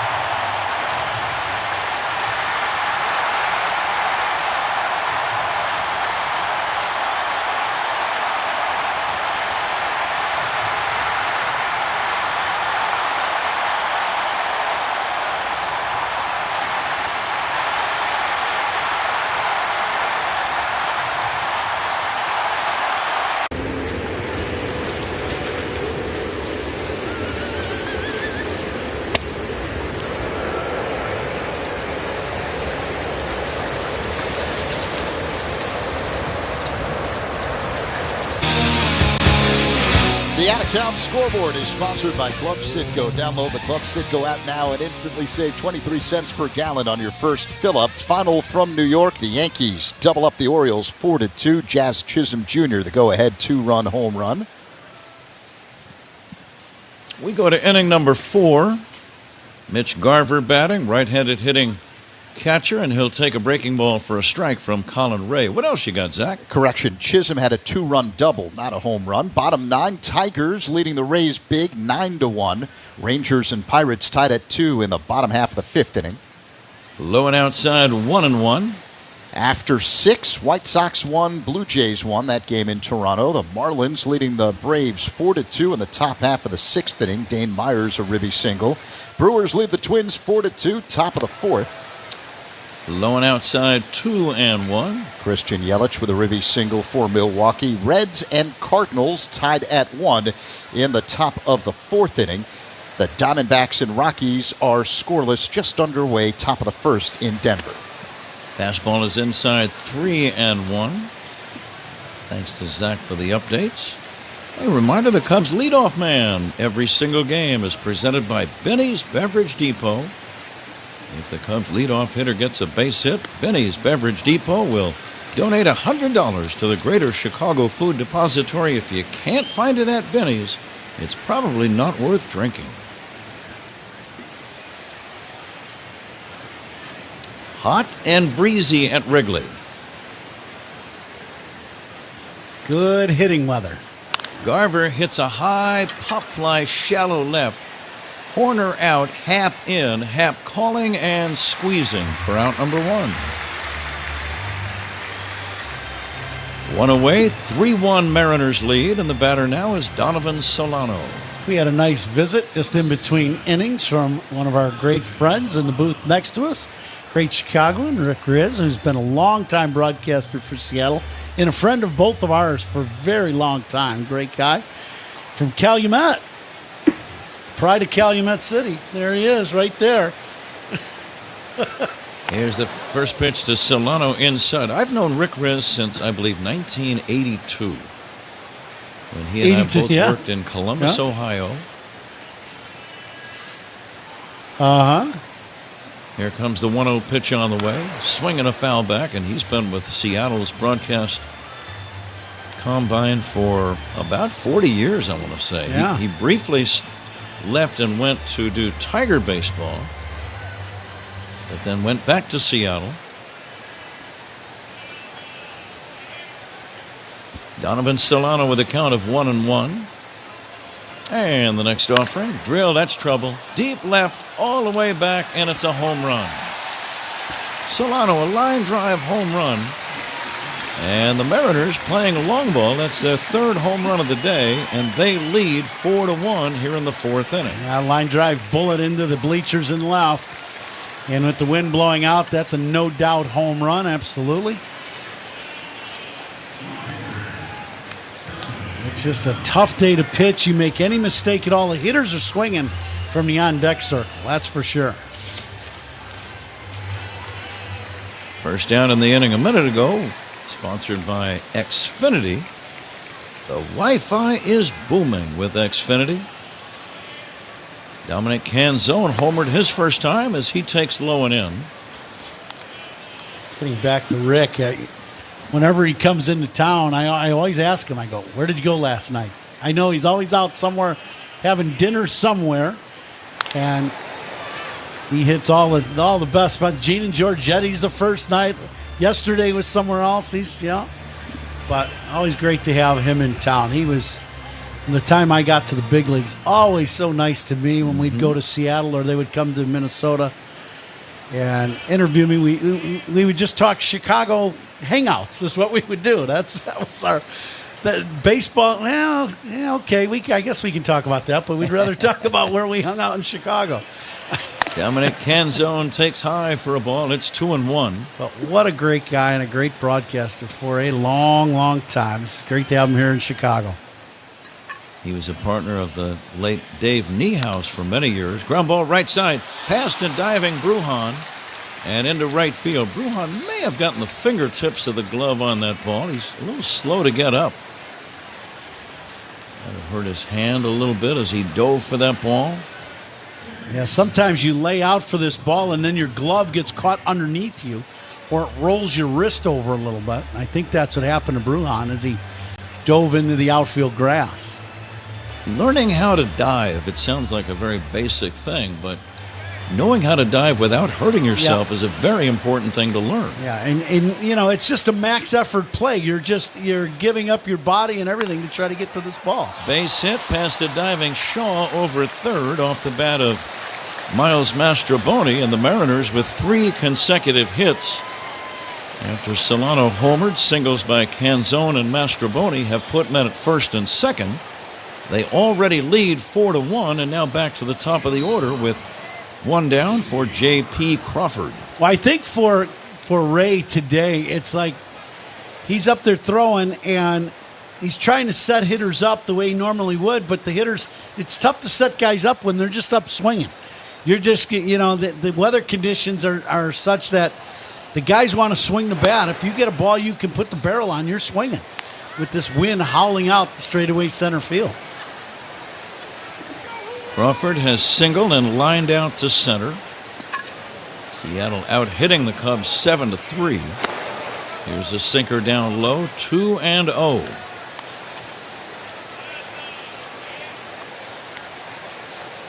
Cubs are down by 3, but a lot of baseball left. It is a great day to be a hitter at Wrigley. flags are stiff. The wind is blowing so hard. Check swing. It's down low in the count 2-0.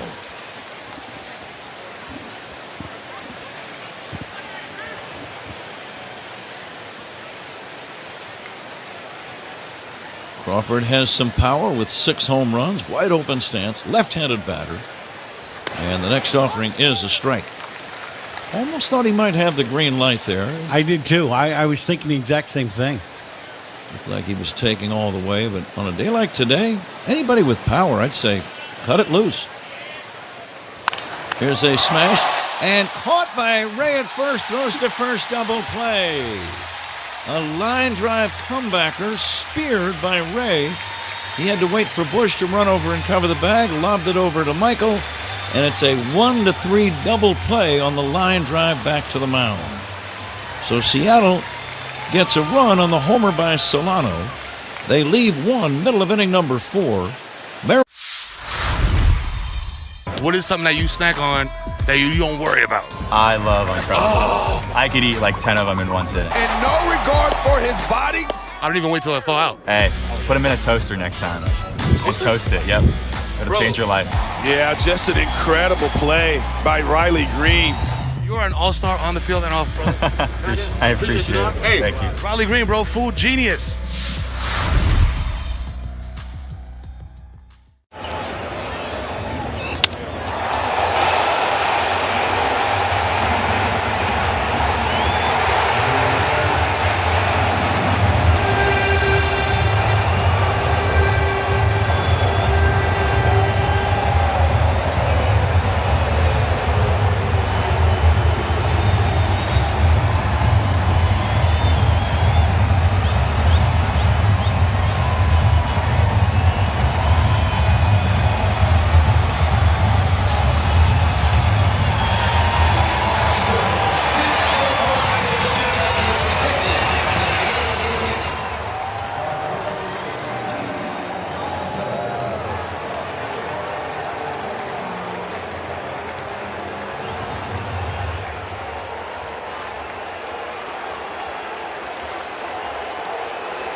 Resist rips, tips, tears, and leaks. Strength that's anything but ordinary.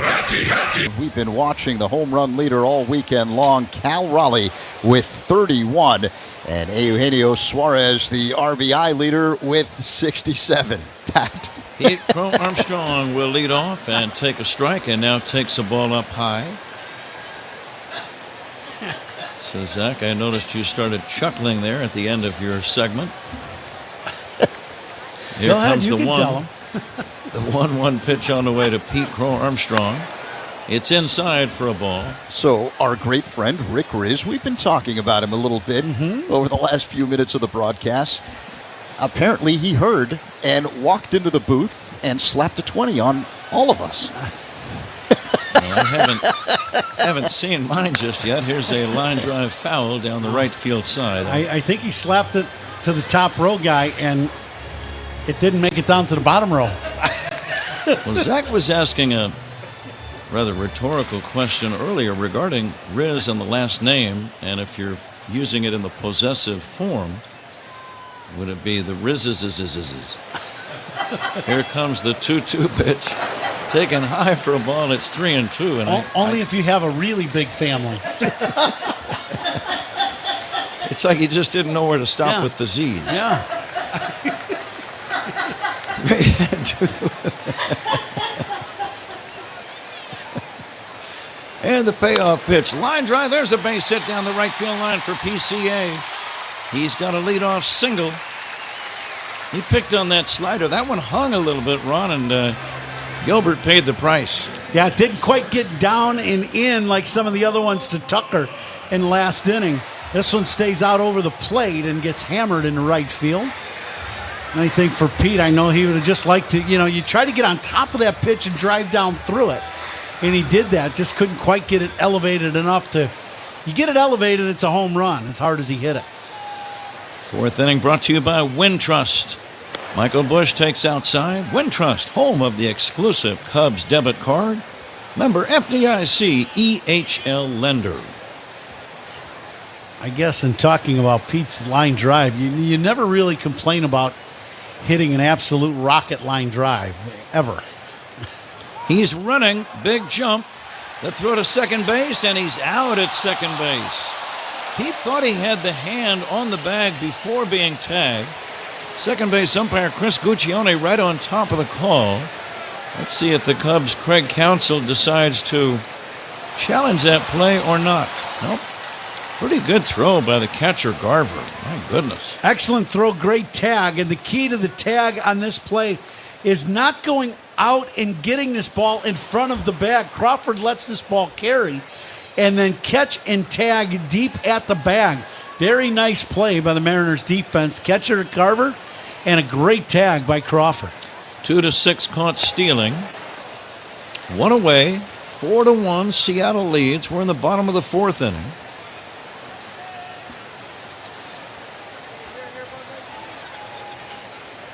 Busch a strikeout victim his first time. Crow Armstrong 23 steals. That's only the fourth time he's been caught.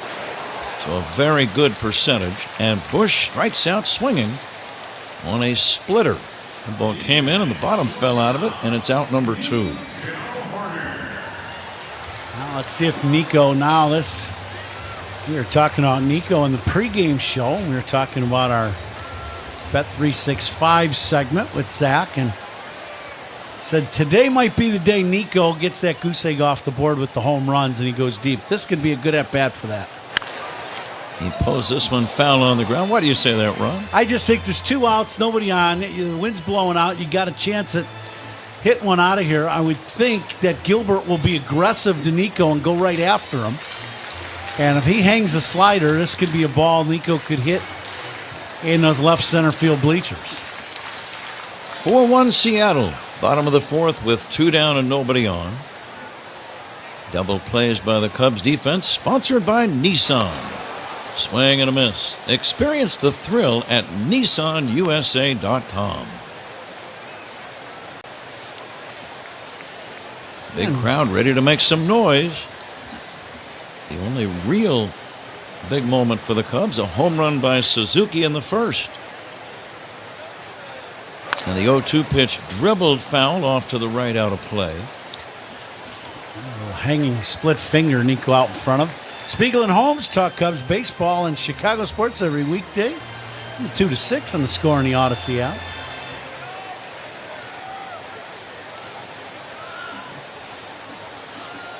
Logan Gilbert ready for the 0-2 pitch. It's on the way to Nico. And it's down low for a ball. 1-2. Well, that's a pretty good slider right on the outside corner at the knees. It's a borderline pitch that could have went either way. Nico got the call. See if he gets another one in the zone that's hittable. And the next offering to Horner. Line towards center, base hit. Nico collecting a 2-out single. Keeps the inning alive for Matt Shaw.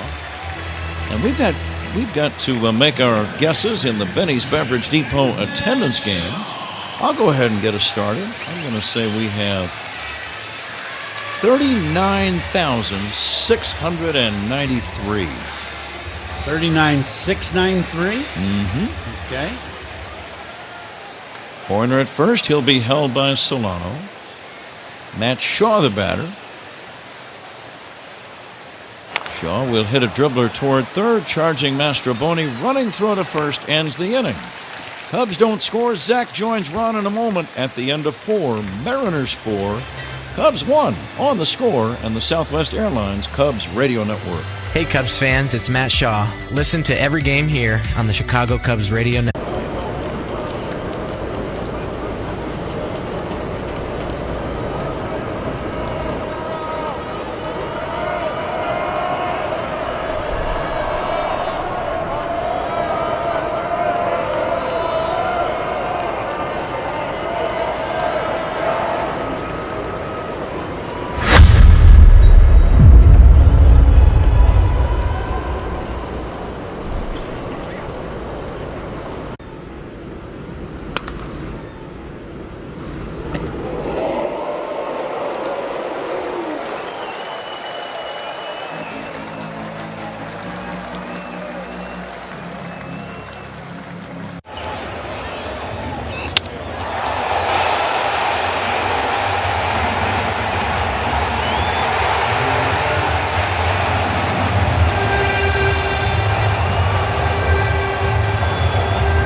All season long from the Invesco QQQ broadcast booth. Proud ETF partner of the Chicago Cubs. Top 5 at Wrigley. Seattle 4, Cubs 1. The batter Julio Rodriguez for the Mariners. Colin Ray deals, and the first pitch is pounded foul at the plate. 0-1. Mariners playing long ball here today. Cal Raleigh going deep again. He leads the majors with 31 home runs. He's hit 4 in this series. Ray kicks and delivers, and Rodriguez takes a ball inside, a sinking fastball that missed. 1-1. Right fielder Dominic Canzone going deep, as well as the first baseman Donovan Solano. The 1-1. Up high. 2 balls and a strike, the count on Rodriguez. Seiya Suzuki responsible for the Cubs' only run so far today. A solo shot in the first, his 19th home run of the year. Ray works on the first base side of the rubber. The pitch. A ground ball hit to third, fielded to his left by Shaw. Slings across in time. Rodriguez retired. 1 away. The first out brought to you by Xfinity. The Wi-Fi is booming. Good pitch by Ray to get the ground ball. Ground balls are a key in days like today with this wind howling out to center field. If you can punch outs and ground balls are big positives today. So here is Cal Raleigh, switch hitter batting from the left side. The pitch, awkward, check swing, foul ball, 0-1. So question for you. Raleigh's hit 4 home runs in this series. He's hit home runs against virtually anybody in baseball this year. Why pitch to him in these conditions? That's a great question. The 0-1. Line drive, smoke down the right field line, racing in Suzuki, and it drops in front of him for a base hit. Raleigh stops at first, a 1-out single. I would say save that question for tomorrow about 4 o'clock in St. Louis. That's when we meet with the manager on the first day into the city. We'll meet with Counts, and I think for sure he will get that question asked of him tomorrow in that meeting, whether you do or not, because I'll ask him for you. Yeah, you can do it, because I know what would happen if I asked. No, I'm going to say you asked that on the air, and I'm going to bring it up tomorrow. It's perfect. Polanco looks at a ball up high, 1-0. If I ask that question in the meeting, they'll say, Zach, we're in St. Louis. Time to think about tonight's game. The pitch, low, 2-0 now on Polanco. Raleigh's having some kind of season. You know, he's able to, with being a switch hitter, and he's able to cover a lot of the strike zone, get the ball elevated with power. The 2-0. Polanco takes ball 3 high and outside. The thing Pat brought up, too, and he was asking earlier in the week about him, Seattle is not a great hitter's ballpark for home runs. It's a big ballpark in the middle of the field. A ground ball hit on the right side, ranging to his left, making a diving stop. Brujan throw to first in time. They get Polanco 2 away, advancing to second on the play. Raleigh, excellent defense by Brujan at second. Nice play by Brujan as he goes hard to his left, and the key to this play is his angle of how he's going to the ball. He angles towards the outfield grass because he's in double play depth. But a very nice play to get the out at first. So 2 down. Man at second in Raleigh. The batter, Randy Arozarena, the Mariners left fielder. Seattle with a 4-1 lead. On the plate, Polanco tripped over the first base bag and fell face first to the deck. He's okay. Ray kicks and fires. Arozarena fouls it back, 0-1. Yeah, you were talking about Raleigh. I mean, to do it as a catcher, to have those numbers, he's a DH today, but very impressive. And in that ballpark in Seattle, which is pitcher-friendly. Now the 0-1. High and tight to Arozarena. 1 ball, 1 strike.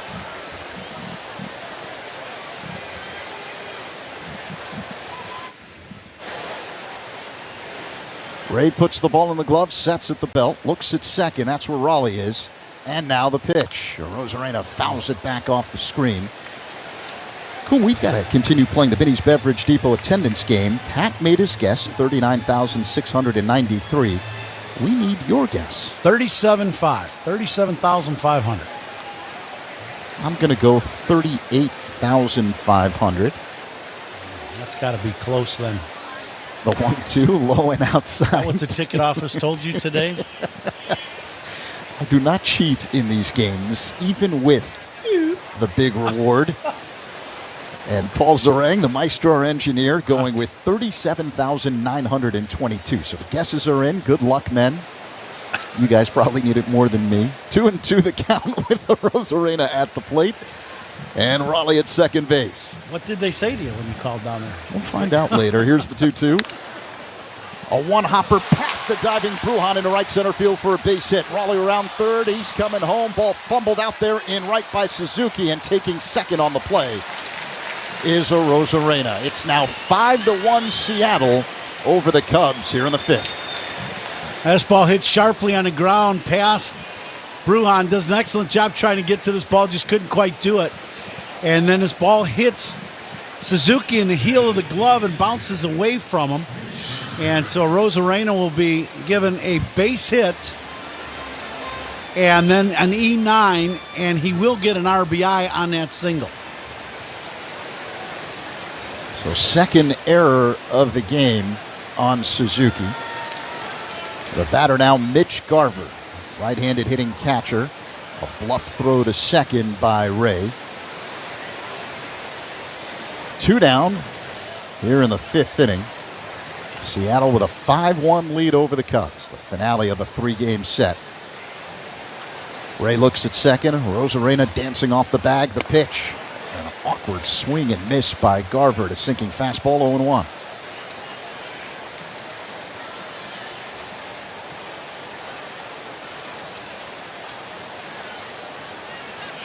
Garver's 0 for 2 today. A long set by Ray. The 0-1 delivery. A swing and miss. 0-2 nice slider. Nice breaking ball there. That might be the best one Ray has thrown so far today. Good hook. Garver hit a pair of home runs in the opener of this 3-game set on Friday. A Mariners victory. Cubs won yesterday. This is the rubber game. Ray works his motion. The 0-2. Garver pulls one down the left field line, a hooking foul. It did not have home run distance.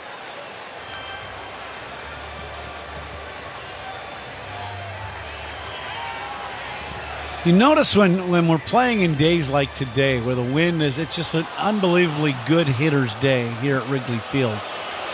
You know, hitters cover more of the strike zone with the barrel of the bat than they do on a normal day.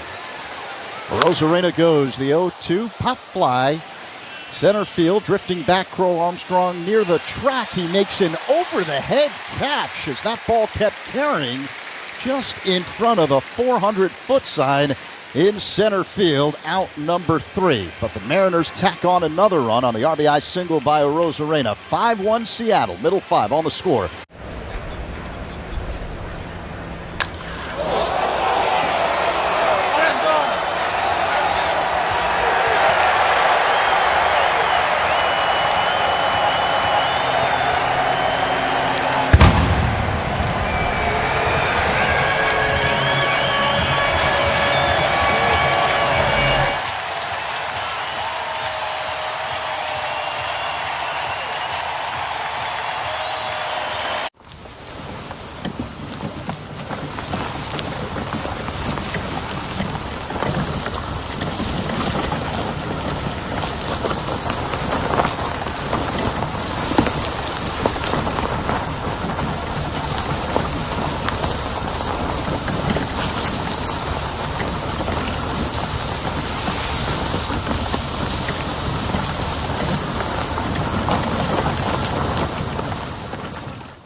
I'm helping these kids be the best versions of themselves, and I'm also representing like where I came from.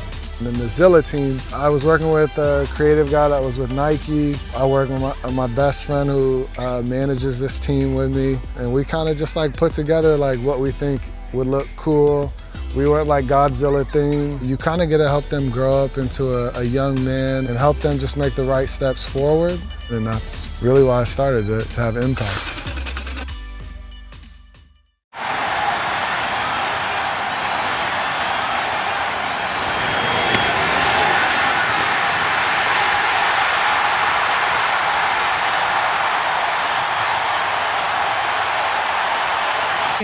Air.com. Reese McGuire's on deck for the Cubs. Who's on deck is brought to you by TimberTech Decking and Railing. Everything wood should be. Visit TimberTech.com. Getting set for the last of the fifth here at Wrigley Field. The Mariners with a 5-1 lead over the Cubs. Tuesday, July 1st is Illinois State University night. Fans who purchase tickets through Cubs.com/specials will receive a special edition Cubs and Illinois State University cap. Cubs playing catch-up here against the Mariners, down by 4. McGuire struck out swinging in the second against 6'6" right-hander Logan Gilbert. He works on the extreme first base side of the rubber. McGuire, a left-handed batter. Gilbert rocks back and deals. Outside, ball 1. He's got a unique delivery where he pulls the mitt all the way back behind his head and then whirls around to throw. A 1-0 delivery. McGuire swings and misses at a slider, 1-1.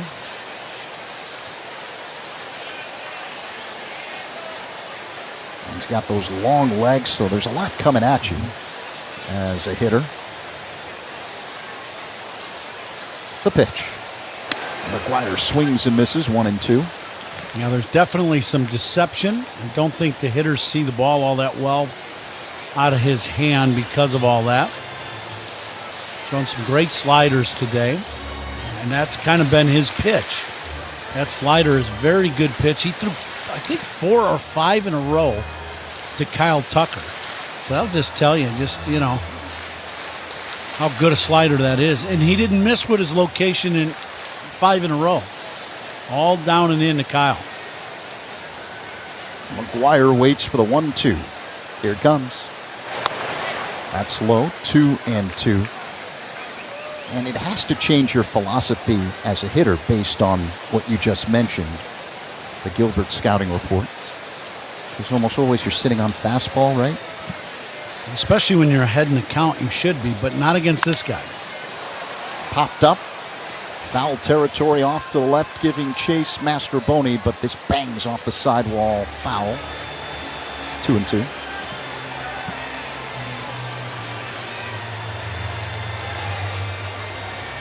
Wind probably blew that ball back to the field of play a good 40 feet. That ball would have been way into the bleachers, and it ended up hitting the sidewall as Mastrobuoni gave it a good chase. He's one guy in that Mariners team, and he understands what this park can do and how it plays, being with the Cubs the last few years.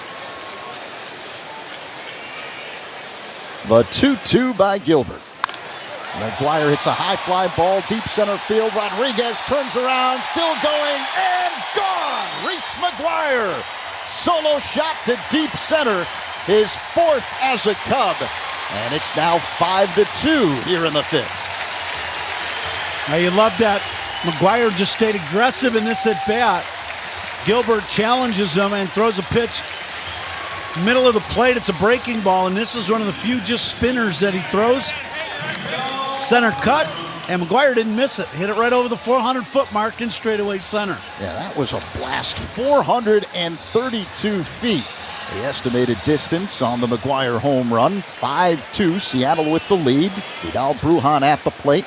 Switch hitter batting from the left side. The pitch is low, 1-0. Another hefty home run. Official trash bag of the Chicago Cubs. Hefty strength. That's anything but ordinary. A 1-0 delivery by Gilbert. Brujan looks at a strike. A slider that spins into the zone, 1-1. The RBI by McGuire. A reminder that RBIs by Cubs batters are sponsored by Old National Bank, where relationships and results matter. Get old. The 1-1. Outside. 2 balls and a strike.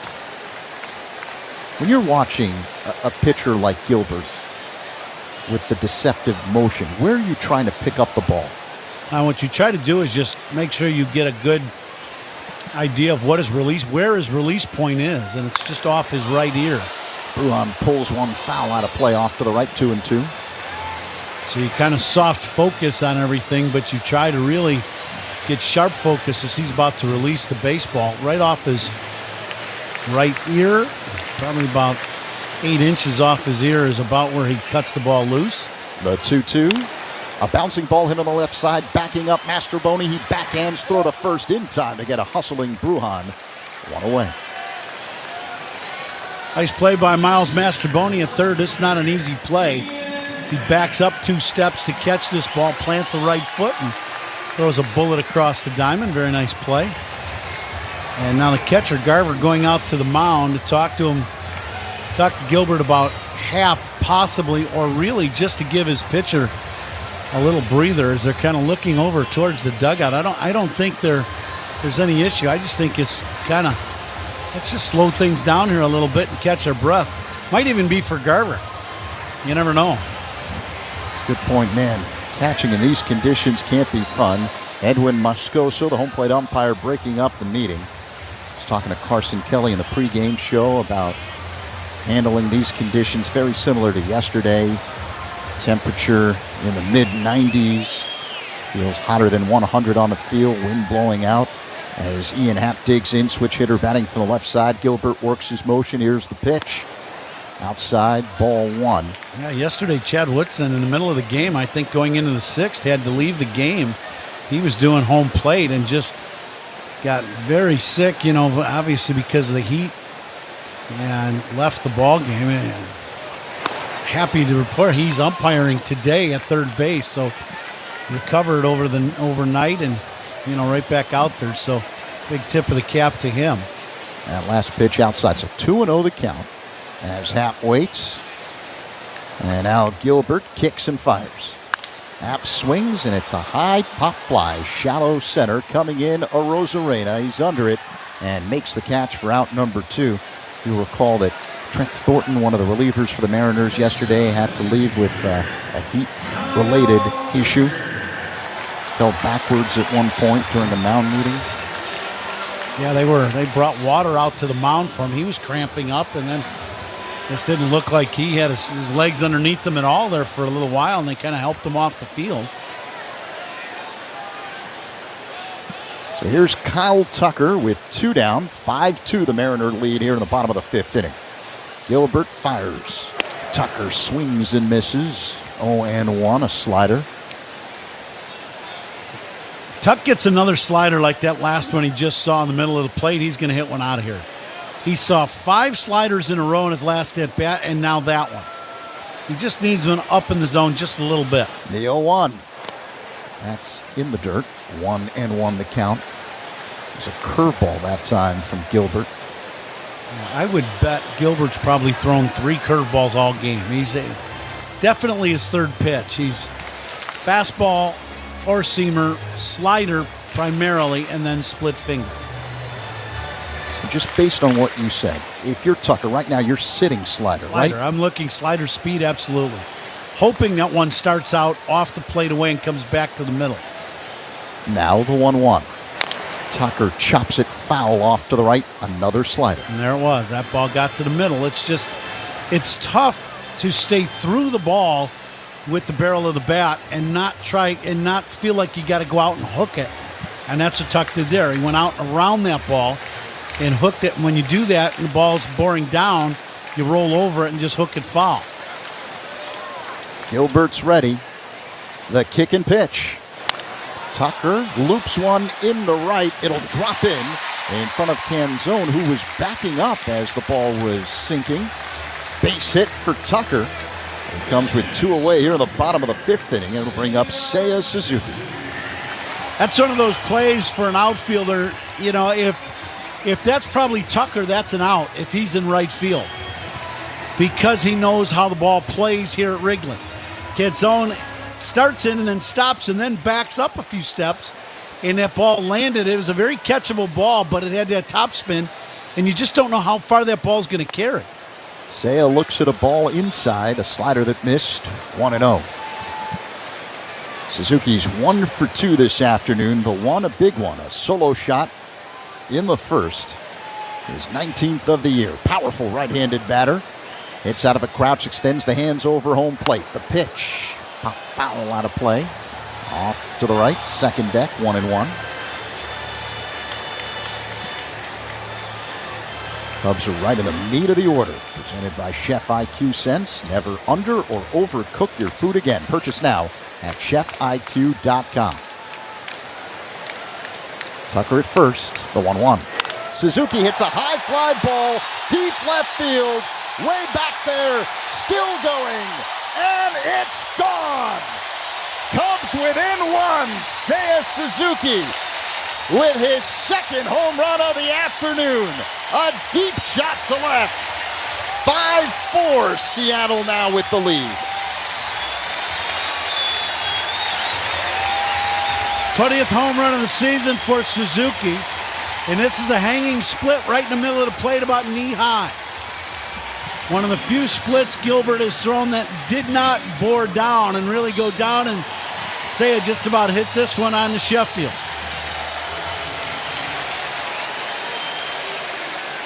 So now the batter is Pete Crow Armstrong. Cubs within 1. And he's got the power to tie this up with one swing. The pitch, a big rip and a miss. 0-1 on PCA. A 398-foot blast by Suzuki. Another hefty home run. The 0-1. Crow Armstrong looks at a ball.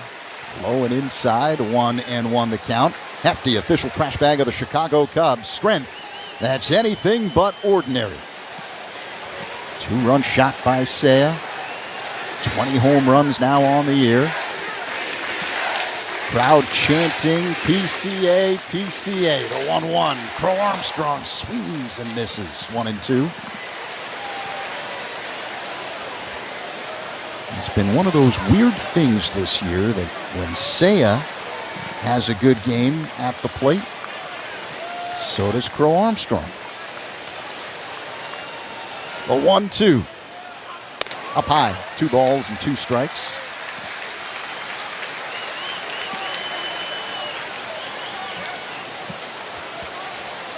Stayed with some high fastballs against Pete in this at bat. Would not surprise me if he gets a breaking ball down and in here. Here's the 2-2. Crow Armstrong pulls it foul off the netting above the first base dugout. That was a splitter from Gilbert.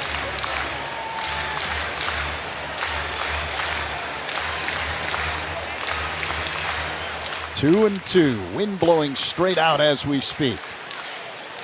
Crow Armstrong 1 for 2 today with a single. He waits. The pitch. Crow Armstrong hits a high fly ball left center field, converging Arozarena and Rodriguez, and it's Rodriguez who makes the catch, cutting across in front of Arozarena, who ducked to avoid any potential collision. Out number 3. But the Cubs hit a pair of home runs to move a little closer. It's now 5-4 Seattle after 5 on the score. And the Southwest Airlines Cubs radio. A snack that Freddie cannot resist. I would have to say chips and guacamole. Organic mango, yeah. Is that because of the strong Dominican contingent in the major leagues, bro? Has anybody ever struck out and gone crazy and smashed the cooler full of mangoes? Nah, our team's not really into smashing each other's stuff, I guess. Are you a seasoning guy? You like to drown your stuff in dips and sauces? No. Gotta watch my figure. And it looks great, brother. I appreciate it. Very sexy man. Yeah, Let's go, Freddie Freeman, ladies and gentlemen.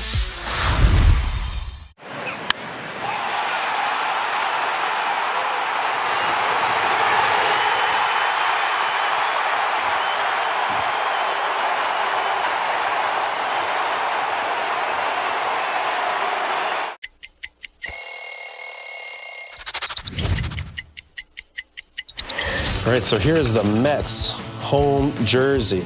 To me, growing up in New York, also a very iconic jersey. The blue pinstripes that represented the Dodgers. Got the orange outline, which represented the Giants, which are the 2 teams that left New York. And then subsequently, the Mets were created. You know, my parents were Mets fans growing up. And this was the jersey that I also dreamed of wearing.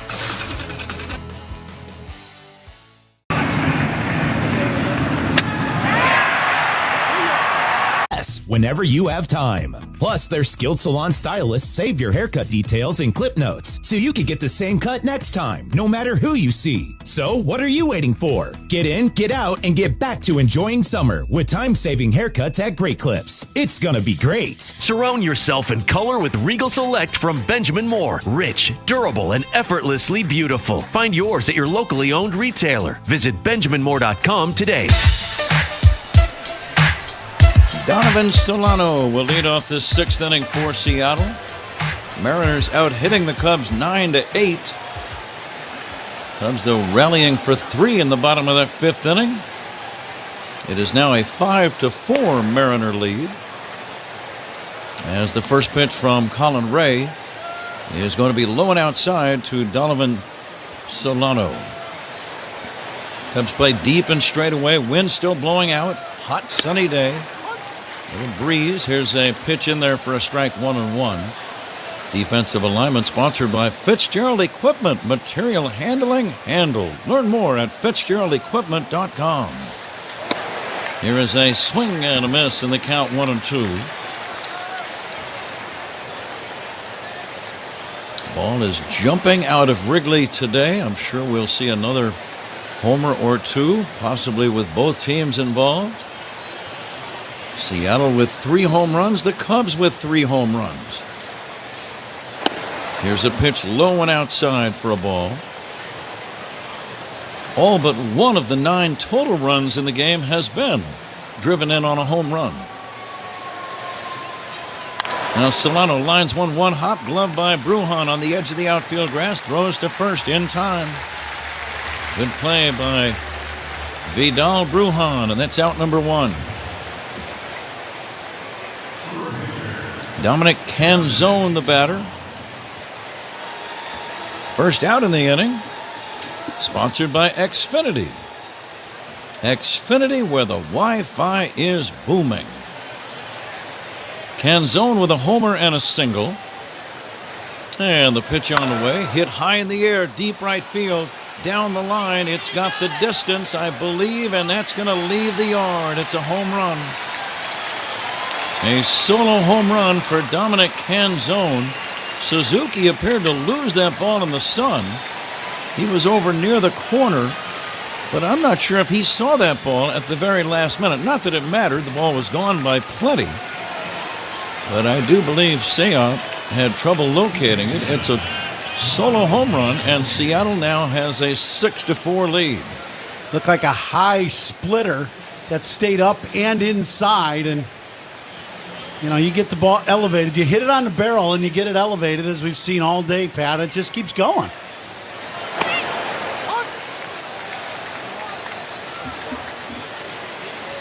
Now in the Cub bullpen, Chris Flexen, a right-hander, starts to throw. Colin Ray still on the mound. Here's the 0-1 to Miles Mastrobuoni, who was 1 for 2. Bouncer toward the middle. That's going to be a tough play. Brujan, a jump throw to first, not in time. Brujan made a dazzling backhand stop. May have injured himself as he tried to jump and make that throw. He's walking very slowly back to his second base spot. He landed awkwardly as he made that jump throw going away from first run. And I think that's where he hurt himself, landing awkwardly. Yeah, I think for everybody that does, you know, something like this today, you know, cramping and all of that when you make an awkward move is stuff that's happening to all the guys out there. There's going to be a pitching change. Colin Ray is going to leave. We are in the 6th inning. Mariners lead 6.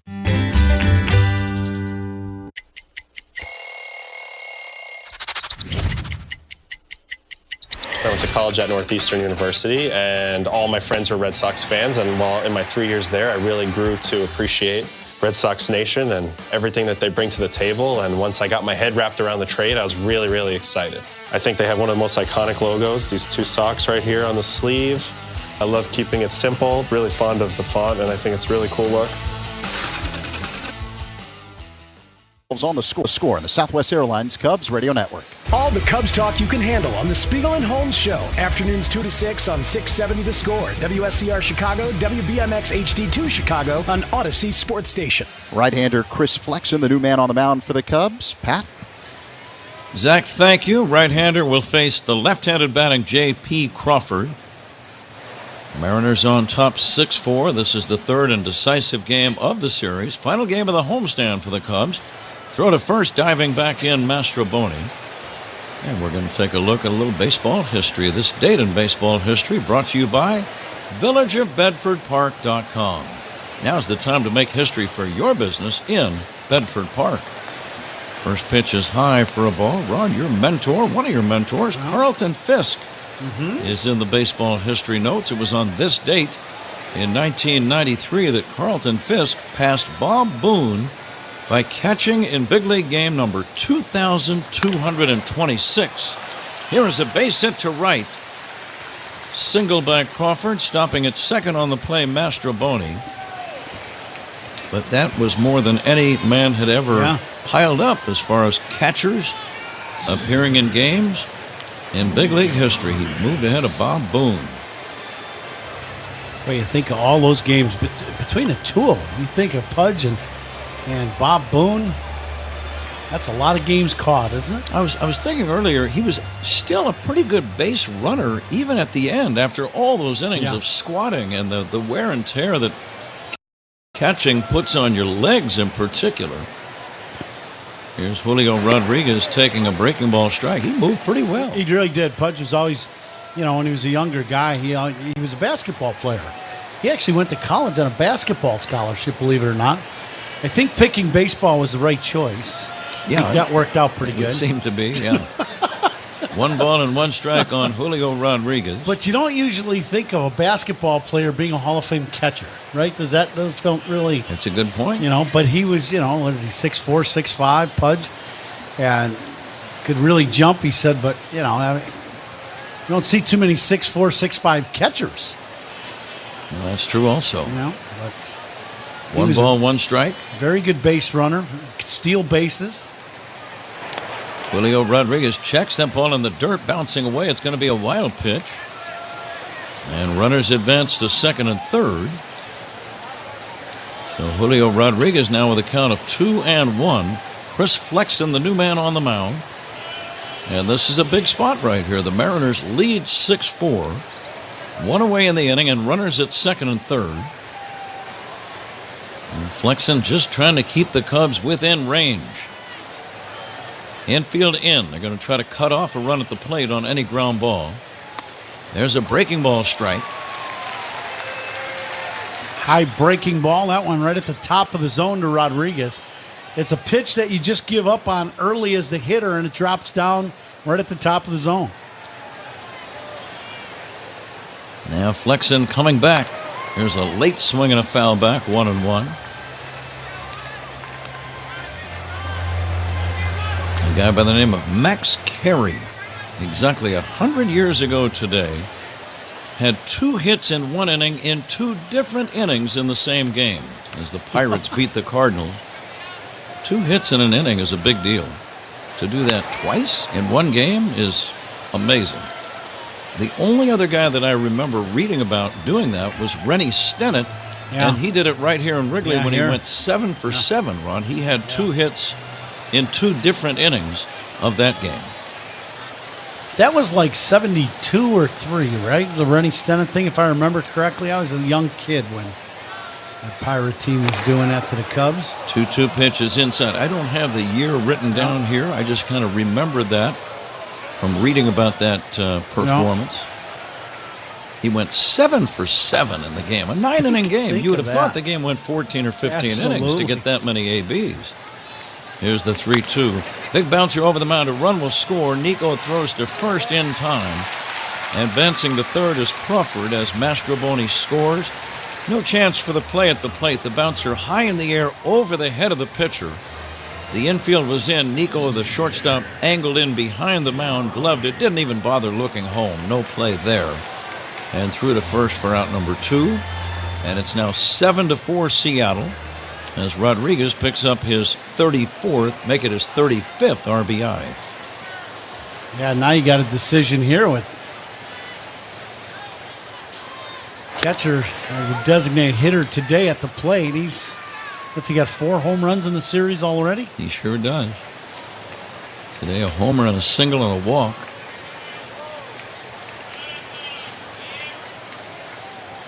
Cubs are already down by 3.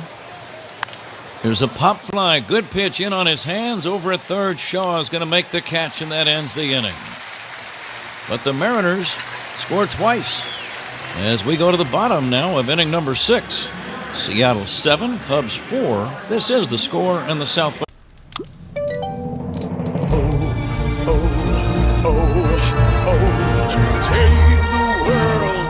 Celebra tú también con Betcris. So the reason I got to Cooperstown is because I played with Cal and I played with Eddie and I played with some of the greatest players ever. And, you know, I just had to figure out how I did my job, and I was honored to have some of the best players that ever played put on uniforms, and they happen to be Oriole uniforms. If there's ever any doubt that I'm 78, all I got to do is look at my old cards and I know.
Michael Busch is on deck for the Cubs. Who's on Deck is brought to you by TimberTech Decking and Railing. Everything wood should be. Visit TimberTech.com. Pat? Logan Gilbert has left the game, Zach, as we go to the bottom of inning number 6. Eduard Bazardo, the new right-handed pitcher. Gilbert did go the requisite 5 to qualify for the win. Let's see if the Cubs can turn this thing around. First pitch in for a strike to Michael Busch.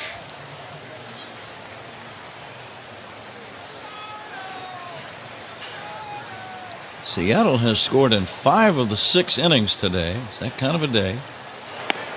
Cubs' big inning was the 5th. Home runs by Reese McGuire, a solo, and Seiya Suzuki with a man on. And that has kept the Cubs within striking distance as they trail 7-4. Cubs will be in St. Louis tomorrow night. Of course, we'll have it for you. There's a pitch low and inside for a ball. Ben Brown starting for the Cubs tomorrow night. It's a 6:45 game. And again, the Cardinals have not named any of their starters for the series. Jameson Taillon to go on Tuesday night. And now the 1-2. In for a call, strike 3, and Busch is out number 1. At some point on the upcoming road trip run, I think we are all anticipating the return of Shota Imanaga. We're not sure exactly when, but that's on our calendar. Yep, absolutely. He threw on Friday in Iowa, and all the reports were very good about Shota, so I would anticipate probably seeing him on this road trip starting for the Cubs. Nico Hoerner takes a strike from Bazardo. Nico 1 for 2. And that'll be a nice thing to see Shota return. He's a very positive influence. He's a very good pitcher also. And when he's been healthy the last year and a half, he's been very tough to beat. Here comes the 0-1. Check swing foul at the plate, and the count 0-2.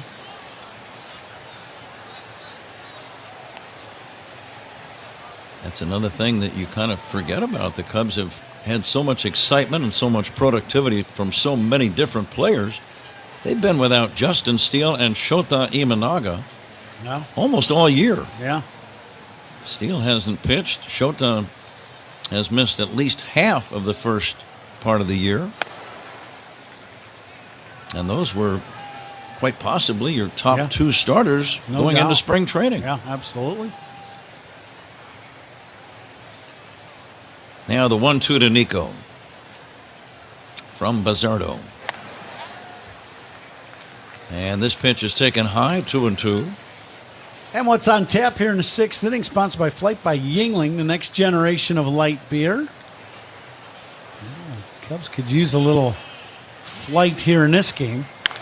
Here's a ground ball to third, gloved by Mastrobuoni. Straightens up, makes a good strong throw across the diamond in time.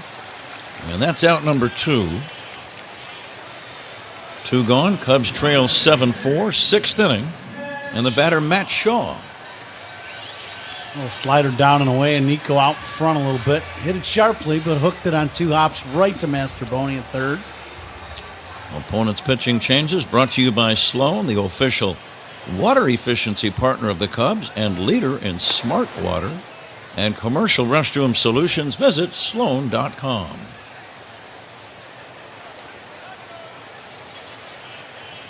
Big crowd ready to make some noise. They're quiet right now,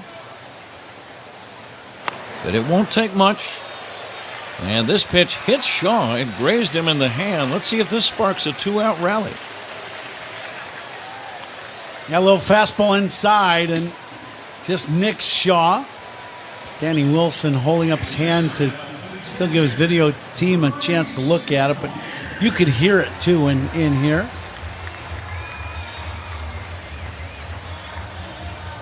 Well, McGuire's hit 1 home run already. A good time for number 2 of the day. McGuire, left-handed batter, facing Buzzardo.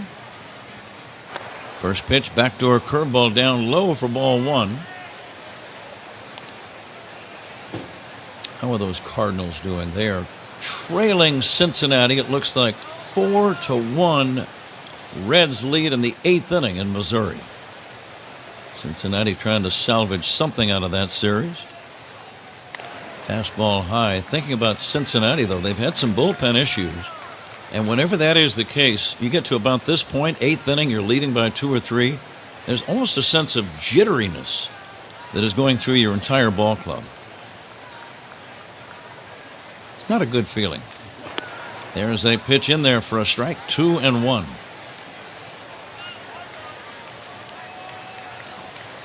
Thinking about this morning, just how weird it seems to me in doing all our reading, prepping for the game, that and looking at standings, that we have not played St. Louis, and we're towards the end of June. It'll be the 78th game of the year tomorrow night when finally the Cubs play the Cardinals. It does seem very strange. It's just the way the schedule worked out. And now the 2-1. Swing and a miss by McGuire. Cubs will play the final 3 games. This is just something to put in the memory bank. The final 3 games of the year, starting on September 26th, right here at Wrigley against the St. Louis Cardinals. That could be very dramatic.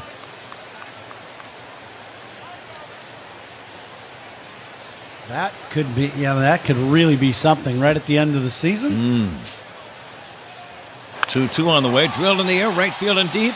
Back goes Canzone on the track, makes the catch to end the inning.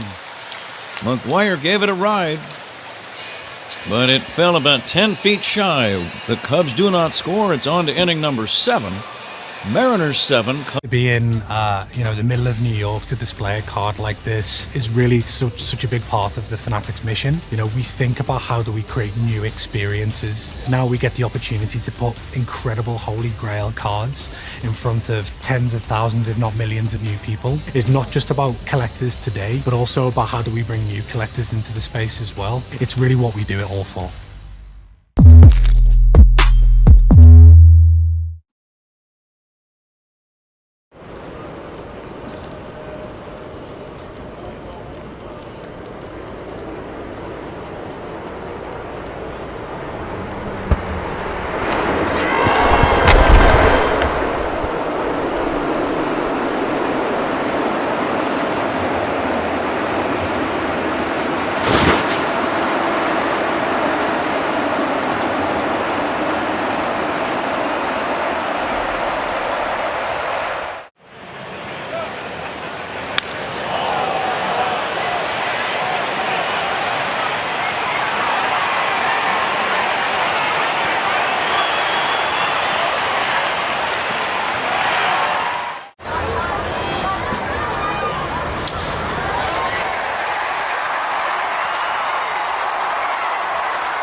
Why rent when you can own one for about the same price? Schedule your free fitting at Suits2020.com. We're coming to you live all season long from the Invesco QQQ broadcast booth. Proud ETF partner of the Chicago Cubs. Pat? Okay, Zach, it's on to inning number 7. Still plenty of baseball left.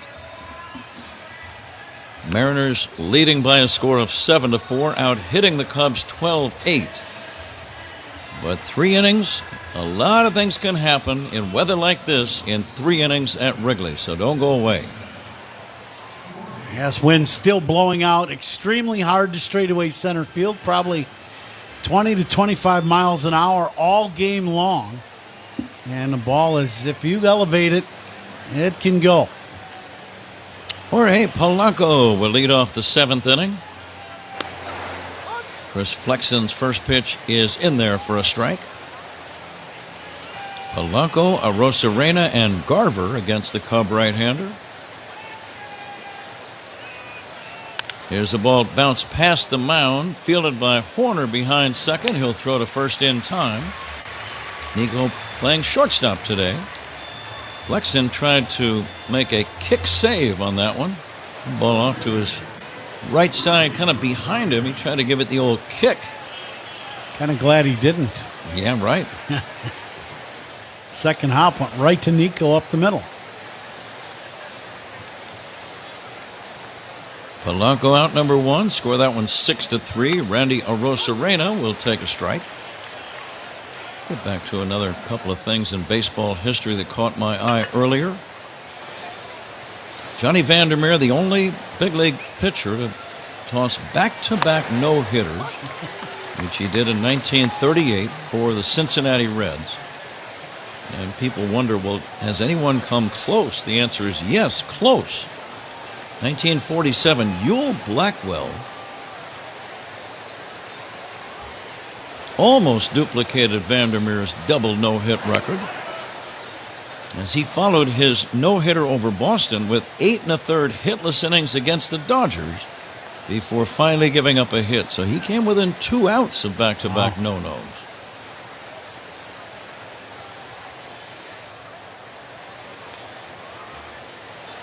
Here's the pitch. Big chop left side, charging, short hopping nicely by Shaw. Throws to first in time to get him.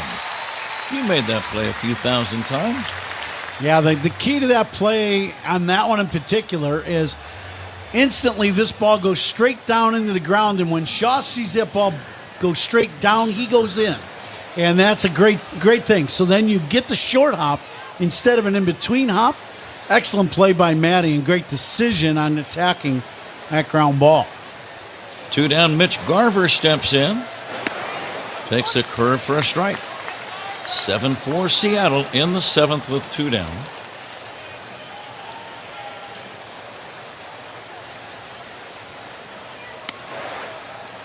The next offering missing. Ken Griffey Jr., superstar Hall of Famer of yesterday. He's in the baseball history notes. Here's the 1-1 to Garver. It's just outside. 1994. Hitting his 31st homer of the season on this date, June 22, Ken Griffey Jr. broke Babe Ruth's record for the most home runs before July the 1st. Wow. Curveball strike. It'd be cool to break any record of Babe Ruth. Yeah. Wouldn't it? When you're doing something, hitting home runs, and you're breaking a Ruth record, you're doing something good. Says he did it in his 70th game of the season. Now the 2-2 from Flexen. Off speed down low, 3-2. Was there a better looking swing ever than the Ken Babe? Griffey Jr.'s?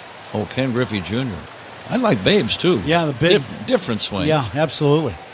Big, he had the big hitch down, up with his hands, and then fired a great big 40-ounce bat through the zone. The Babe, you could tell he had that slight uppercut. Yeah. He's not messing around. He's not trying to fool you. I'm trying to hit one a long way. Yeah, that's it. That was, and back then, the guy's using huge, enormous bats. Here's a drive foul out of play. How heavy was the bat that you swung? I swing a 34.5, 33 or 34 ounce bat, which was a bigger bat than most. A lot of guys in today's game use a 31 ounce bat. That's light. Yeah.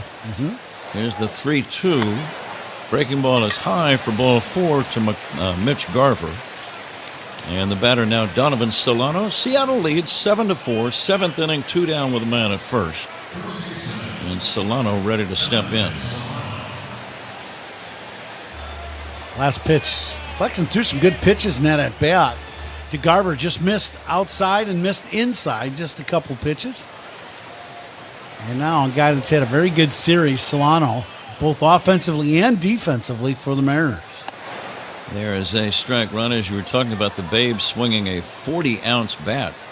I wonder today, as hard as pitchers throw, would a guy be able to get that big of a bat around in time? No, I wouldn't think so. I would think, bouncing ball toward third and foul. You definitely have to cut down on the size of your bat. You just couldn't do that, I don't think. But I don't know how you'd be, guy that's hit 700 home runs. You kind of just let him do what he wants to do, don't you? He was enormously strong, though. Yeah, absolutely. And much was made about his lifestyle and the fact that he didn't always get his rest. Here comes the 1-1 pitch to Solano, foul back. But the guy did last 22 seasons in the big leagues. Well, he had to take some good care of himself. As you know, the stories of the iconic stories of him hanging out and doing other things and then taking care of himself. You don't do that night after night and hit 60 home runs in a season. Those are single nights. Deep fly ball to left. Going back is Happ. This is trouble, and this is a long home run. Donovan Solano, a 2-run homer, and Seattle opens up a 9-4 lead here in the 7th inning. I was just talking about Solano and how good of a weekend he has had against the Cubs, both offensively and defensively. And he gets a pitch up in the zone, and he hammers this ball. And I think this one ends up out on the street, out on Sheffield Avenue. Or out on Waveland Avenue, I should say. Hanging breaking ball. 2-run home run for Solano, his second of the day, third of the year. And Seattle with their biggest lead of the afternoon now, 9-4, 7th inning.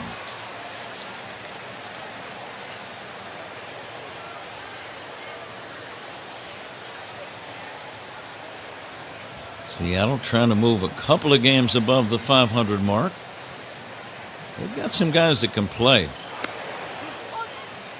And it's not just Cal Raleigh, who obviously is a star performer, leading the major leagues with his 31 home runs. They've got some other pretty good players here. Here's a swing and a miss by Canzone. And the one thing, too, is their pitching staff last year was outstanding, the rotation in particular. And this year, some of those guys have been banged up a little bit, but they're getting healthy. And as they're getting healthy, this team is going to be tough to handle. Because they do. Up and down the lineup, they can swing the bat. Fastball is low from Flexen. And the count of ball and 2 strikes on Dominic Canzone. For all these young hitters that this group has in Seattle, you've got one of the best hitters of all time as their coach in Edgar Martinez. Line drive caught by Bush at first, and that ends the inning. It is time for the 7th inning stretch here at Wrigley. The Mariners have a 9-4 lead over the Chicago Cubs. And J.K. Simmons and Bonnie Hunt, award-winning actors, and both great Cub fans, are going to sing Take Me Out to the Ball. A 2, a 3, 4, take me out to the ball game. Take me out with the crowd. Buy me some peanuts and Cracker Jack. I don't care if I never get back, for it's root for the Cubs. If they don't win, it's a shame, for it's 1, 2, 3 strikes, you're out at the old ball game. Now let's Hey Chicago, this is Kyle Tucker. Pat and Ron call every game here on the Chicago.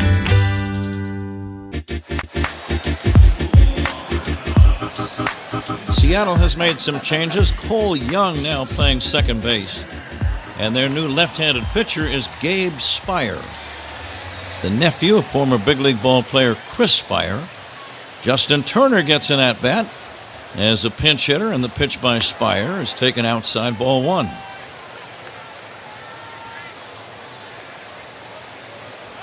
Turner batting for Vidal Brujan. Ian Happ is on deck, and then Kyle Tucker. Here's a swing and a smash, foul down the left field line.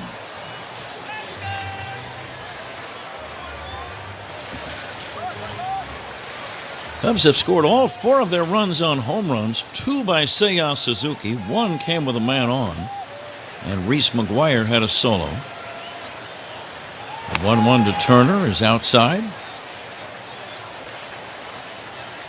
We got a note from some very good Cub fans that are listening today, the Fullers, and they said, we are listening to Cubs baseball and eating ice cream. Smart people. 2-1 delivery taken high, ball 3. I don't think it'd be a good day for hot chocolate. Ice cream, yes. Zach, anything from the Riz family?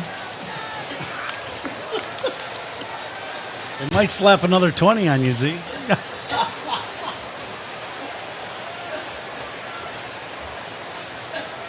Three balls and a strike on Justin Turner. See if Justin can get on and get his little rally going. Swings and misses. He was trying to launch that one. When a guy swings and then kind of loses his balance, that always indicates to me he's thinking long ball.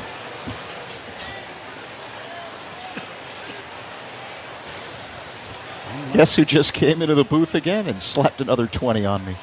Yeah, I noticed none of those 20s got down here, but I understand.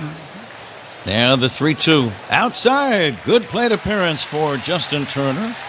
He gets a base on balls. Let's see if that leads to bigger and better things. One thing you've learned after all these years, Ron, in games like today and weather like this, you don't ever give up. No. Because at any time you can get 5 runs in an inning. I've seen that so many times. Yeah, you're a couple at-bats away from getting right back in the game with, a walk, a base hit, and then anybody on the ball club can launch one into the seats, that's for sure.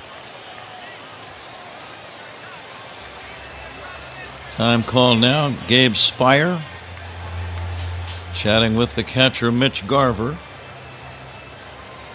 Turner running for himself, I believe, at first base.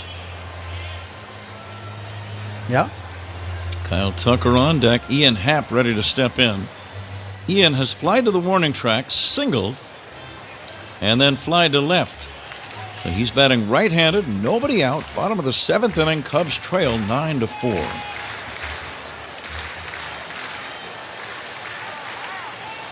This big crowd ready for a rally as Ian will take a strike. Looks like some of the fans on the right side, the Sun field, have moved over to the left side of the field. That makes sense to me. A lot of shade over on the left. Happ checks and takes outside, 1-1.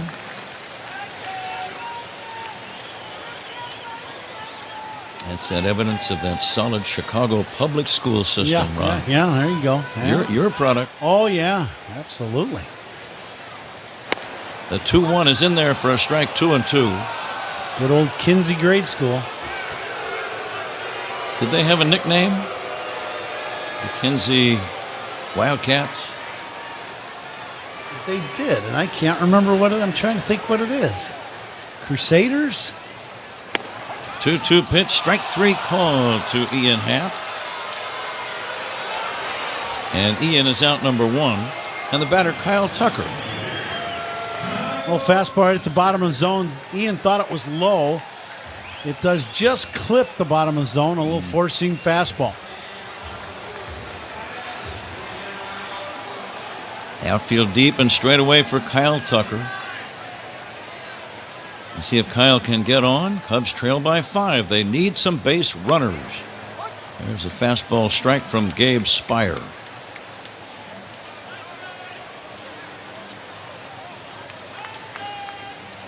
Seattle has scored in every inning except the 3rd, and we are in the 7th. And now the 0-1. Check swing, that's a strike. Final game of what has turned out to be a 9-game homestand. Started so promisingly by the Cubs winning 3 out of 4 over the Pirates. Then they split the rain-shortened 2-game series with Milwaukee. Here's a high fly ball, right center field and deep. Back goes Rodriguez. It's got a chance. Gone. 2-run homer. Kyle Tucker. Don't go away. A lot of baseball left.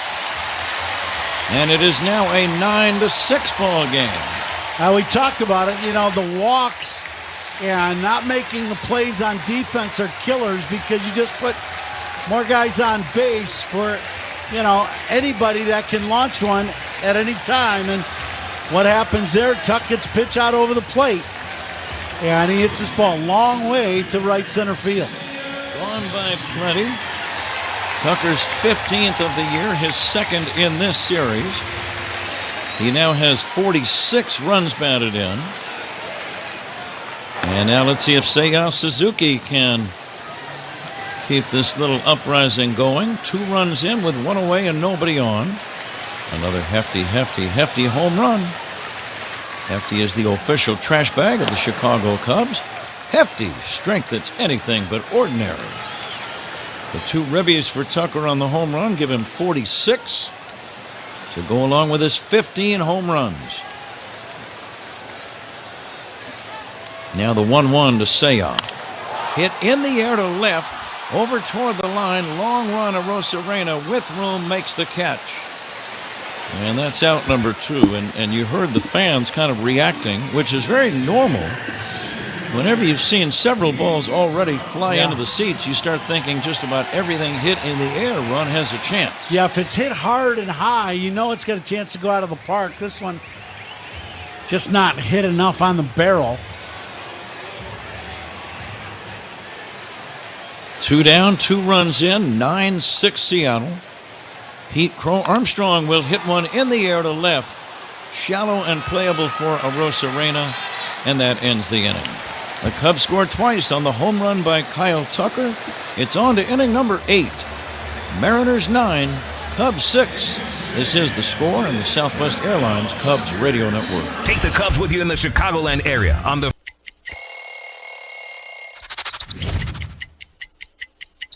Getting traded to Boston from Chicago. You see here the traditional jersey. I love a road jersey because it says where you're from, and this is simple, clean, and cool. And then you see this patch right here. This is from the 2013 postseason run, which was unlike anything I had ever been a part of, to punch through and hoist that trophy. Boston strong forever, baby.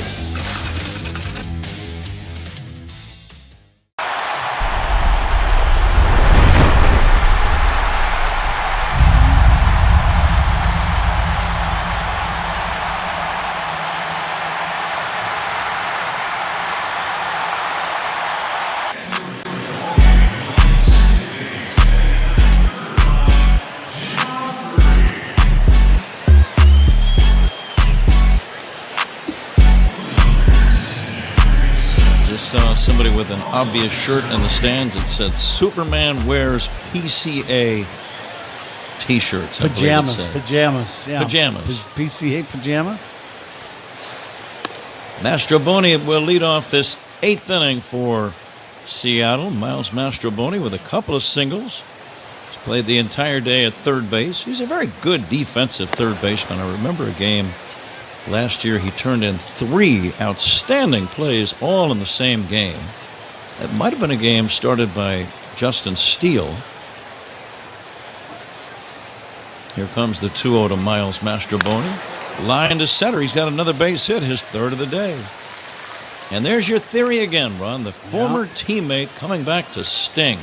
Yeah, that's the common thing that you see. The guy goes to another team and he comes back to play his old ball club. be wary. He's going to do some damage, and Mastrobuoni with 3 hits in his only start of the series. We're going to see how we did in the Benny's Beverage Depot attendance game. If you can't find it at Benny's, it's probably not worth drinking. I believe a fan is trying to get your attention, Ron, from nearby our broadcast location. Thought I heard somebody yell out the word coon. Maybe that was just my imagination. Here's a swing and a drive to left. Pretty well hit. Long run toward the corner. Ian Happ will make the catch after a long run. Not a routine play. Nice grab. Out number 1. Happer, long way to go, and right into that corner, as you were saying, Pat. And that ball slicing away from him off the bat of Crawford, but a nice play by Ian. I know why they were yelling out your name. You're the winner in the Benny's Beverage Depot attendance game. Oh, that's now I'm hearing whistling, too. This is... Yeah. It's a big day in the Coomer house. Julio Rodriguez, the batter. Sounded like somebody was banging their shoes together, which you don't hear in a lot of broadcast booths during Major League announcing. That was Paul Zarang just upset he didn't win today, or Zach, I think. You mean the barefoot Paul Zarang? Yeah, barefoot Paul Zarang.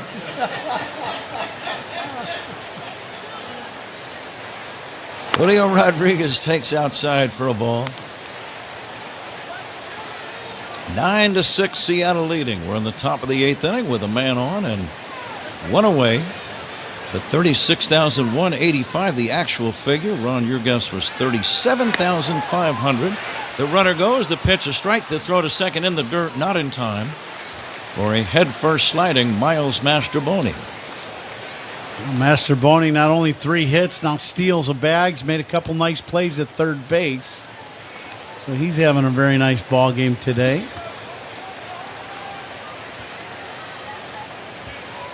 It's a ball and a strike on Julio Rodriguez.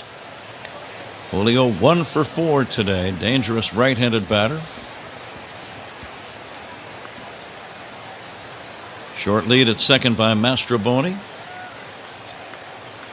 Big crowd kind of quiet all of a sudden. Here's a pitch hit in the air, shallow center, racing in. PCA can't get there. It's a base hit and a rare single to center on which the runner at second cannot advance.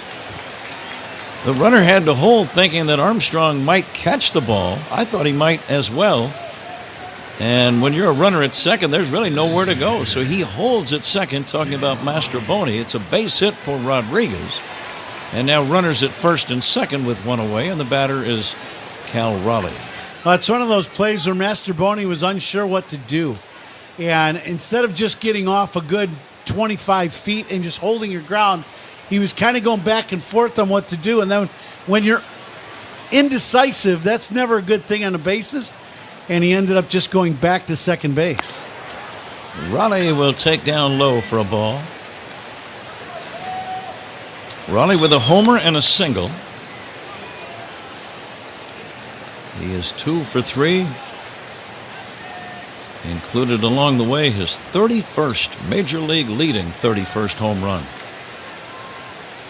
And now the 1-0 to the switch hitter, batting left-handed. Raleigh takes outside. Now it's 2-0. You got to be careful here. You can't afford a walk, but you really cannot afford a 3-run homer. Yeah, you'd rather walk them than give up the 3-run bomb. That's for sure. For Pearson, you cannot throw a fastball in the middle of the plate. Nate Pearson delivers a breaking ball, swung on and missed. Good pitch.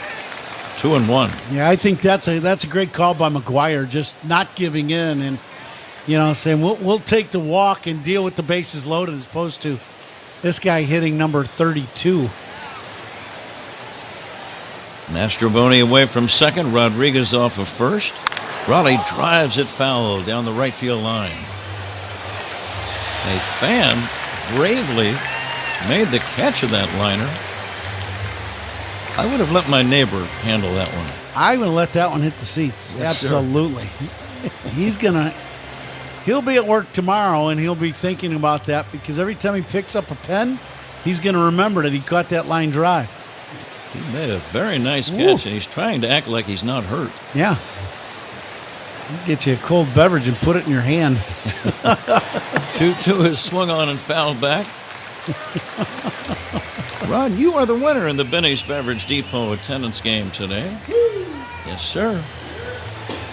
Boy, you've got a cheering section. Wow, Paulie still got his shoes out. 37,500 was your guess. And that 500 tells me you put a lot of thought into that guess. Here's the next offering taken high. 3 and 2. 36,185 the actual figure. So how do you plan to celebrate? Jump on a beautiful plane and head to St. Louis. How about Here's yourself? a delivery outside, ball 4. They're loaded. And this is a point now where you really need an out. If you're Seattle, they're thinking one big blow here could pretty much end the afternoon of competition. And the Cubs really would love is a ground ball for a double play. Tommy Hotovy, the pitching coach, out to the mound. Yeah, it's one of those things where, you know, if you could make that pitch, that good slider, and get a ground ball, boy, that would be ideal as right. You know Craig Counsell doesn't want to keep burning bullpen guys. You got a 4-game series against St. Louis and then 3 games in Houston without an off day. So, you know, and you're playing in this mid-90s heat all weekend long, and you're going to St. Louis to do the same thing. So the Cubs players are going to be a little on the war outside, and really just try and get through this game and give yourself a chance to still win. St. Louis has lost their game, by the way, to Cincinnati. Okay, ready for the resumption of play. Bags loaded, infield back. And the pitch by Pearson, swung on and missed by Cole Young. Young batting for the first time today. He replaced Jorge Polanco. Here's a drive foul out of play. Now, if you're Pearson, you're thinking strikeout, I would think. Yeah, absolutely. You'd love to do that. Now, the last at-bat for Polanco, he grounded out to short and did not run down the line. I don't know if he was hurt, if he was cramping, if because he didn't run they took him out. I'm not quite sure. Here's a base hit to left field. It'll drive in 1. Everyone moves up 90 feet. And Seattle now leads by a score of 10-6. And Cole Young, with 2 strikes on him, bangs it into the opposite field and left. And the Mariners have a 4-run lead. Yeah, it's a fastball right in the middle of the plate. Upper part of the strike zone, but dead center of the strike zone. And that's a mistake. And Young shot that ball the other way. And the first pitch to Arozarena, fouled away. Milwaukee leading Minnesota 9-6. And that's an 8th inning score from the Twin Cities. Milwaukee began the day 4.5 behind the Cubs. There's a check swing on a breaking ball that just missed outside, 1-1. Milwaukee and the Cardinals with identical records at the start of the day, 42-35. And now the 1-1. Just outside for a ball, 2-1.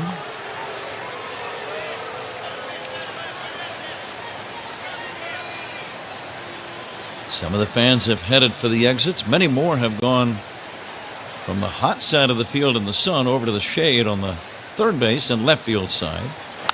There's a pop-up foul and out of play.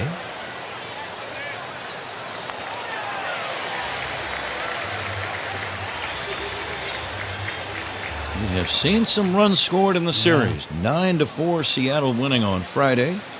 Cubs victorious yesterday 10-7. And today it's 10-6 Seattle. Swinging a base hit fair down the left field line. It's going to drive in 2. Racing toward third is Cole Young on a double by Arozarena. And now it is a 12-6 lead for Seattle. That's pitch inside. Arozarena, you could tell he was looking to do damage. He was trying to hit a home run. He was on the inside heater. He gets another one. This is almost about shoulder high. And he's right on time and hooks this ball right into the corner. Drives in 2 runs easily. And that is a big blow in this ballgame. Cubs have the infield in. Bennett second and third. Mitch Garver the batter. And he'll look at a strike. Mariners have been hot all day. They've scored in every inning except the third.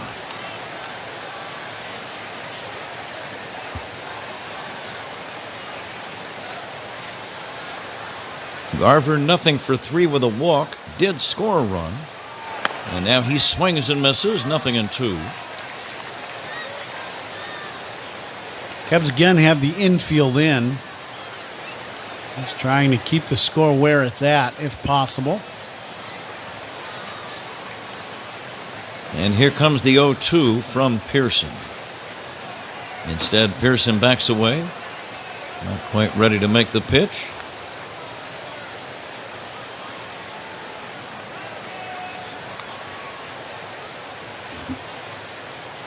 And the next offering. Swing and a miss, strike 3. Sharp breaking ball gets him. That's out number 2. Strikeouts by Cubs pitchers. Those are brought to you by your Chicago and Northwest Indiana Hyundai dealers. And this 8th inning, Pat, sponsored by Cars for Kids, 877 Cars for Kids. That's Cars with a K to donate your car today. Conference on the mound. Ron gives us a chance to mention that the 7th inning stretch is coming up, or was a major success. 7th inning stretch, sponsored by the new Volvo XC90, designed for life.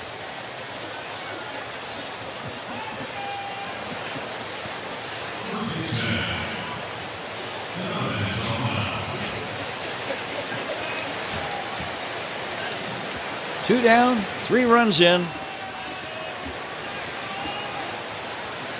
And Donovan Solano will line a base hit to center. This is going to chase in another 1. Pete Crow Armstrong's throw offline. 2-run score on the play. And now the Mariners lead 14-6. That's one of those innings for the Cubs. Just things getting away from them a little bit. This pitch, fastball right down the middle. And Solano, who we've talked about earlier in this ballgame, has had a very good series for this Mariners group. Drives in 2 more. He has 2 home runs, a single, and 5 driven in this ballgame. Cubs pitching changes brought to you by James Hardy Building Products, siding with the Cubs. Dominic Canzone swings away and fouls it away. Mariners with their biggest inning of the day, 5 here in the 8th inning, opening up a 14-6 lead. And the 0-1 inside for a ball. Hardest working player of the game, brought to you by Bosch Power Tools.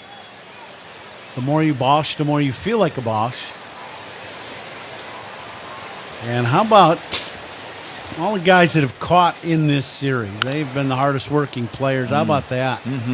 Guys have had a long 3 days catching in this heat, that's for sure. No, I'm with you on that, Ron. That's the pitchers and catchers, I think, by far do the most suffering on days like today. No doubt. Today, where it's so hot and humid. And now the 1-2. Swinging a high pop fly on the infield with 2 down. Coming down the line is Bush. They'll make the catch to end the inning. But the Mariners break it open by scoring 5 here in the 8th inning. We go to the bottom half. It is Seattle 14 and the Cubs 6 on the Score and the Southwest Airlines Cubs Radio Network. Hey Cubs fans, it's Jamison Tyone. Listen to every game here on the Chicago Cubs Radio Network. Where did the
So Rockies is really like where my major league career really took off. You know, it was a special time in my life, 7 years with the team. And this jersey in particular, 2018 postseason patch on it here. So I've always kept all these jerseys with the patch on them because that's what it's all about, is getting to the playoffs and trying to win the championship. You know, the black jersey with the cutoff, not a lot of teams rock the cutoff anymore, but this is a jersey we wore all the time in Colorado. 23 cents per gallon on your first fill-up. Bottom of the 8th inning in Minnesota. The Brewers lead the Twins 9-6. Bryce Turang with a 3-run home run. Rockies lead the Diamondbacks 4-2. Top of the 7th, Mickey Moniak, a 3-run home run. Guardians strike first. They've got a 2-0 lead over the A's in the last of the 3rd. Nolan Jones with an RBI double.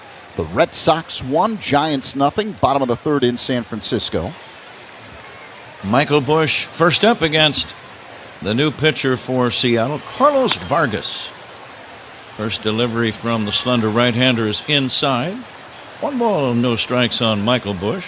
Bottom 4, Astros and Angels are scoreless in Southern California. Top of the 3rd, the Nationals 3, Dodgers 0. Next offering misses. Zach, what else you got? Nathaniel Lowe with a 3-run home run. The Royals and Padres are scoreless in the last of the 3rd. Finals on the board, the Yankees beat the Orioles 4-2.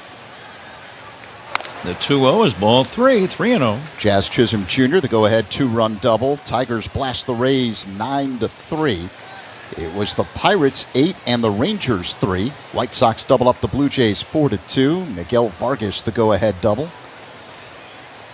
Carlos Vargas delivers a pitch in there for a strike.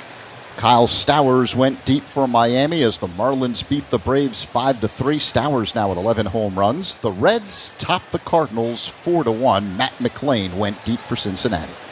Here comes the 3-1. That's a strike. Zach will have additional information on the Verizon Cubs radio postgame show right after our ball game today.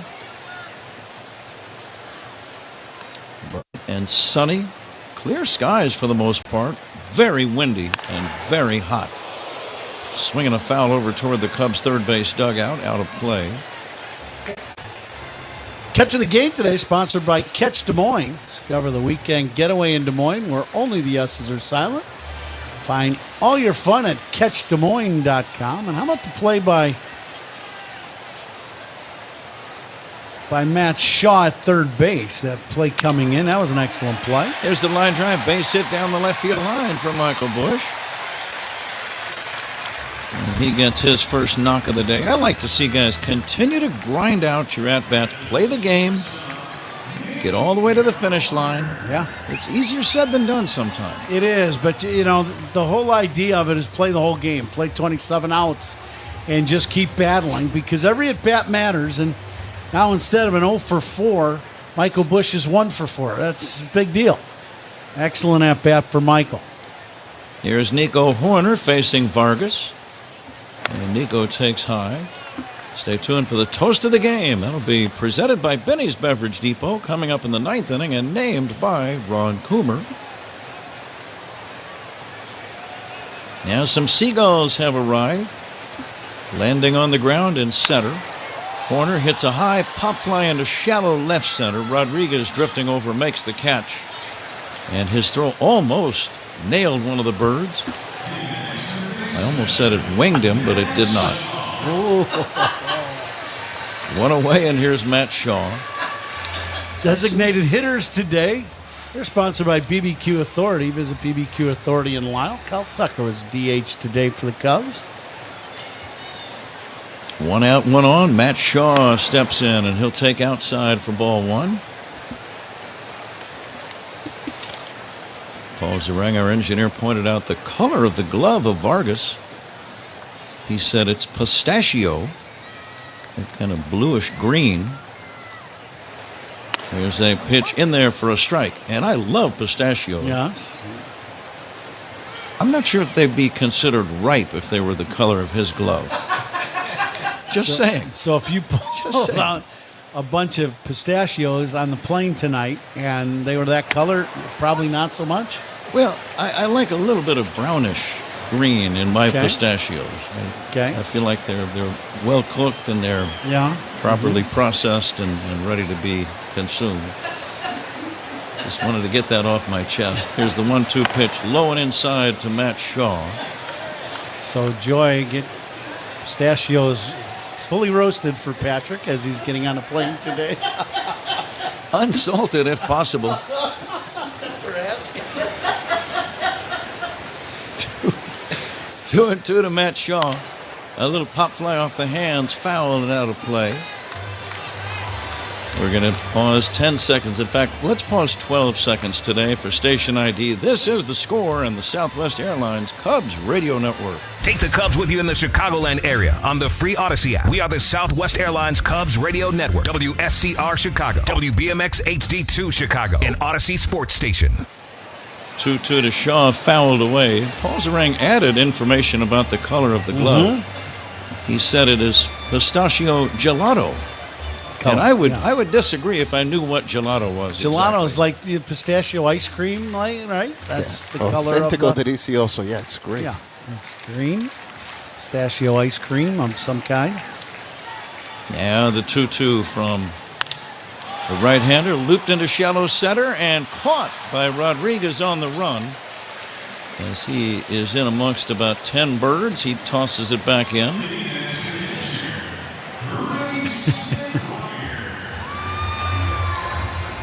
It is funny. The birds, the seagulls, they always come right here at the end of the ball game. It's like they know what inning we're in.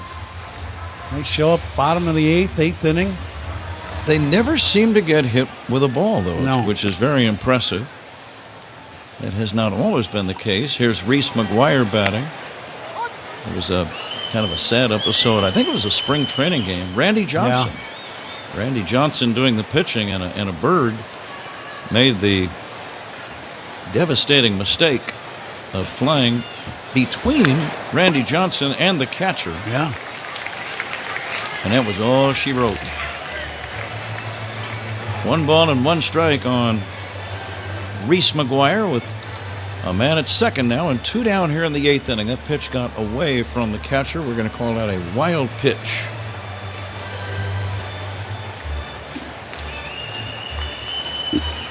I know we are talking about the toast of the game ball player here, but here comes the 1-1. Big bouncer over the mound. Charging is Young, the second baseman, gloves and throws to first in time to end the inning.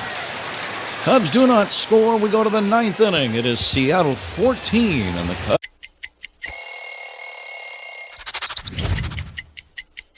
So Rockies is really like where my major league career really took off. You know, it was a special time in my life, 7 years with the team. And this jersey in particular, 2018 postseason patch on it here. So I've always kept all these jerseys with the patch on them because that's what it's all about, is getting to the playoffs and trying to win the championship. You know, the black jersey with the cutoff, not a lot of teams rock the cutoff anymore, but this is a jersey we wore all the time in Colorado.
/tough.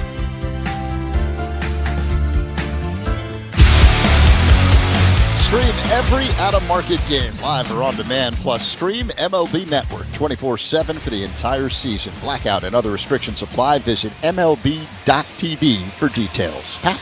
Zach, thank you. Walks to Cubs batters, sponsored by It'sNotAGameIllinois.com. Remember, a walk is free. A DUI is not. Drive sober or get pulled over. We have reached the 9th inning. Nate Pearson, big, tall, strong right-hander on the mound. Seattle with 19 hits in today's game, leading 14-6. Pearson's first offering low and inside. Ron, it's about that time to name the Toast of the Game ball player, presented by Benny's Beverage Depot. If you can't find it at Benny's, it's probably not worth drinking. This is inside for ball 2. Who do you like? Well, there's been some guys that, have had some pretty good days today. When you look at what's gone on. But how about McGuire as the catcher for the Cubs in this really tough day today to catch? Reese McGuire with a home run and a single, or home run and an RBI. So how about him catching this ball game today? A very tough day to play for the guys on the mound and behind the plate, and he's going to end up catching this whole game. That's a good choice. And McGuire with his 4th home run, one of the highlights for the Cubs today.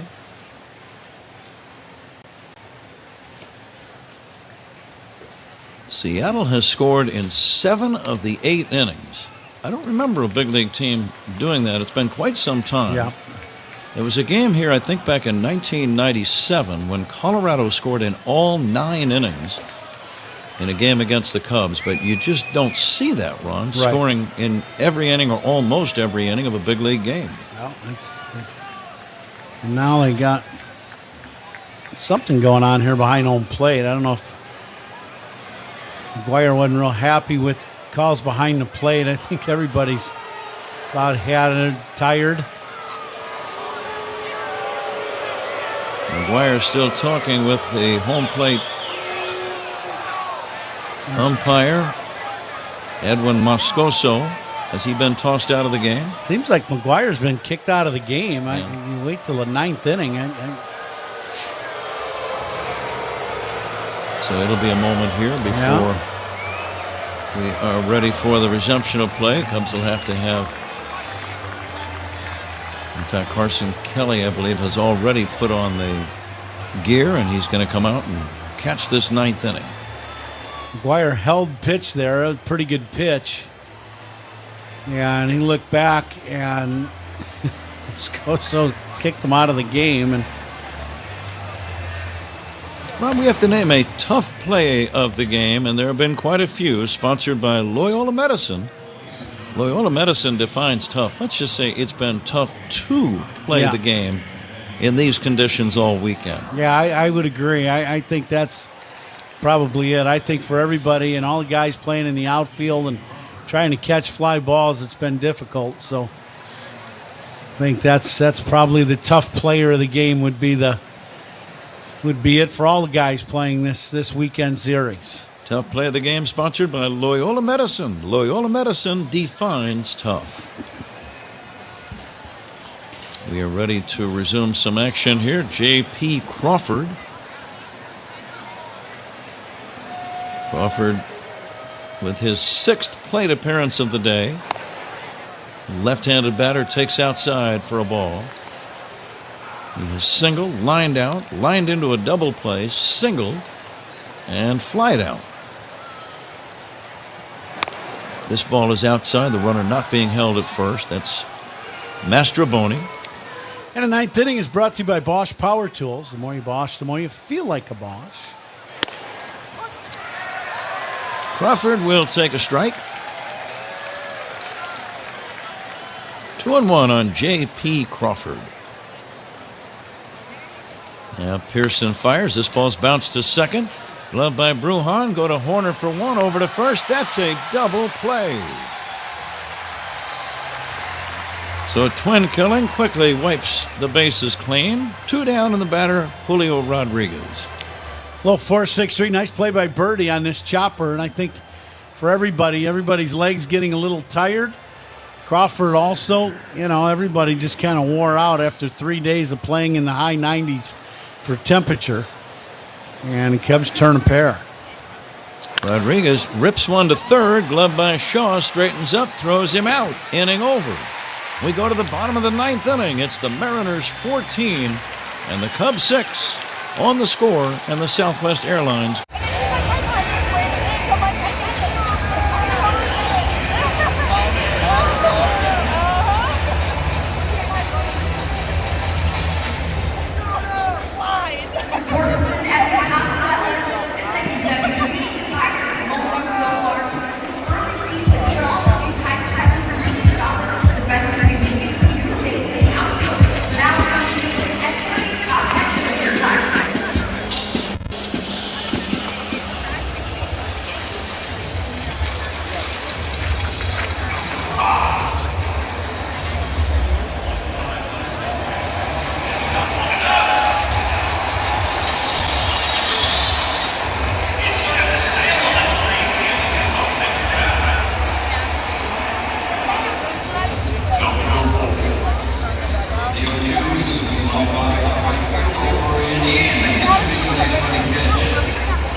It's 312-888-8888.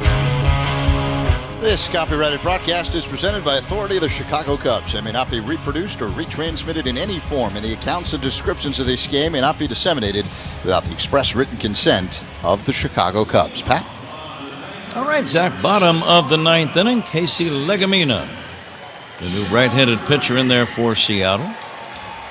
John Birdie will get a plate appearance. Right-hander to right-hander. Cubs need a big rally. Swing and a miss by Birdie. It's 0-1.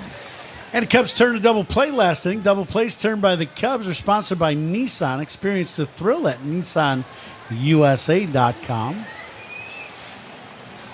Birdie will hit a little soft line drive caught by the first baseman Solano. And that's going to be out number one. Challenges and instant replays. Whenever they take a second look, a second opinion is always a good idea. Get yours at Northwestern Medicine.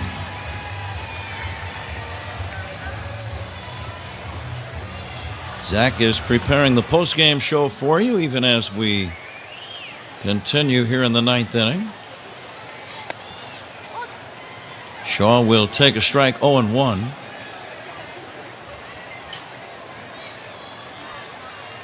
Zach will give you a complete rundown of the out-of-town scoreboard. Inning by inning preferred in most of the games, if that's not too much trouble, Zach. See you Tuesday. Outside in the count, 2-1 on Ian Happ. We'll be in St. Louis, all of us, tomorrow night for Game 1. Cubs and Cardinals, first meeting of the year. 6:45 first pitch. Ben Brown against Matthew Liberator. 2-1 pitch to Ian Happ, fouled away. Jameson Taillon against Eric Fedde on Tuesday night.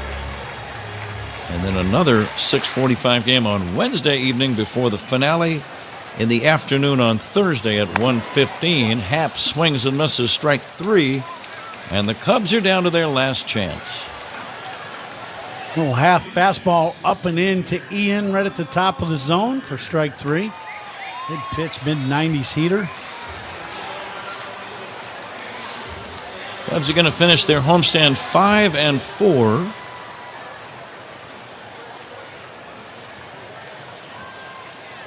Cubs were 4-1 after the first 5. And Seattle has played well. Seattle has hit the ball very well in this series. And They are on the brink of taking 2 out of 3. 28 hits in this game. Here's the 0-1. Tucker rams it foul down the left field line, back out of play.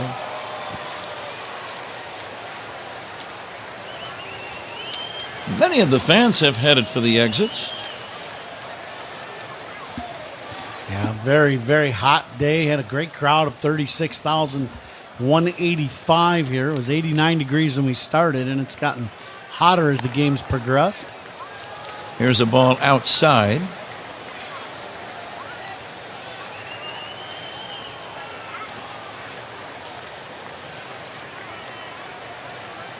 Cubs will be on the road for a week and then home against Cleveland and St. Louis.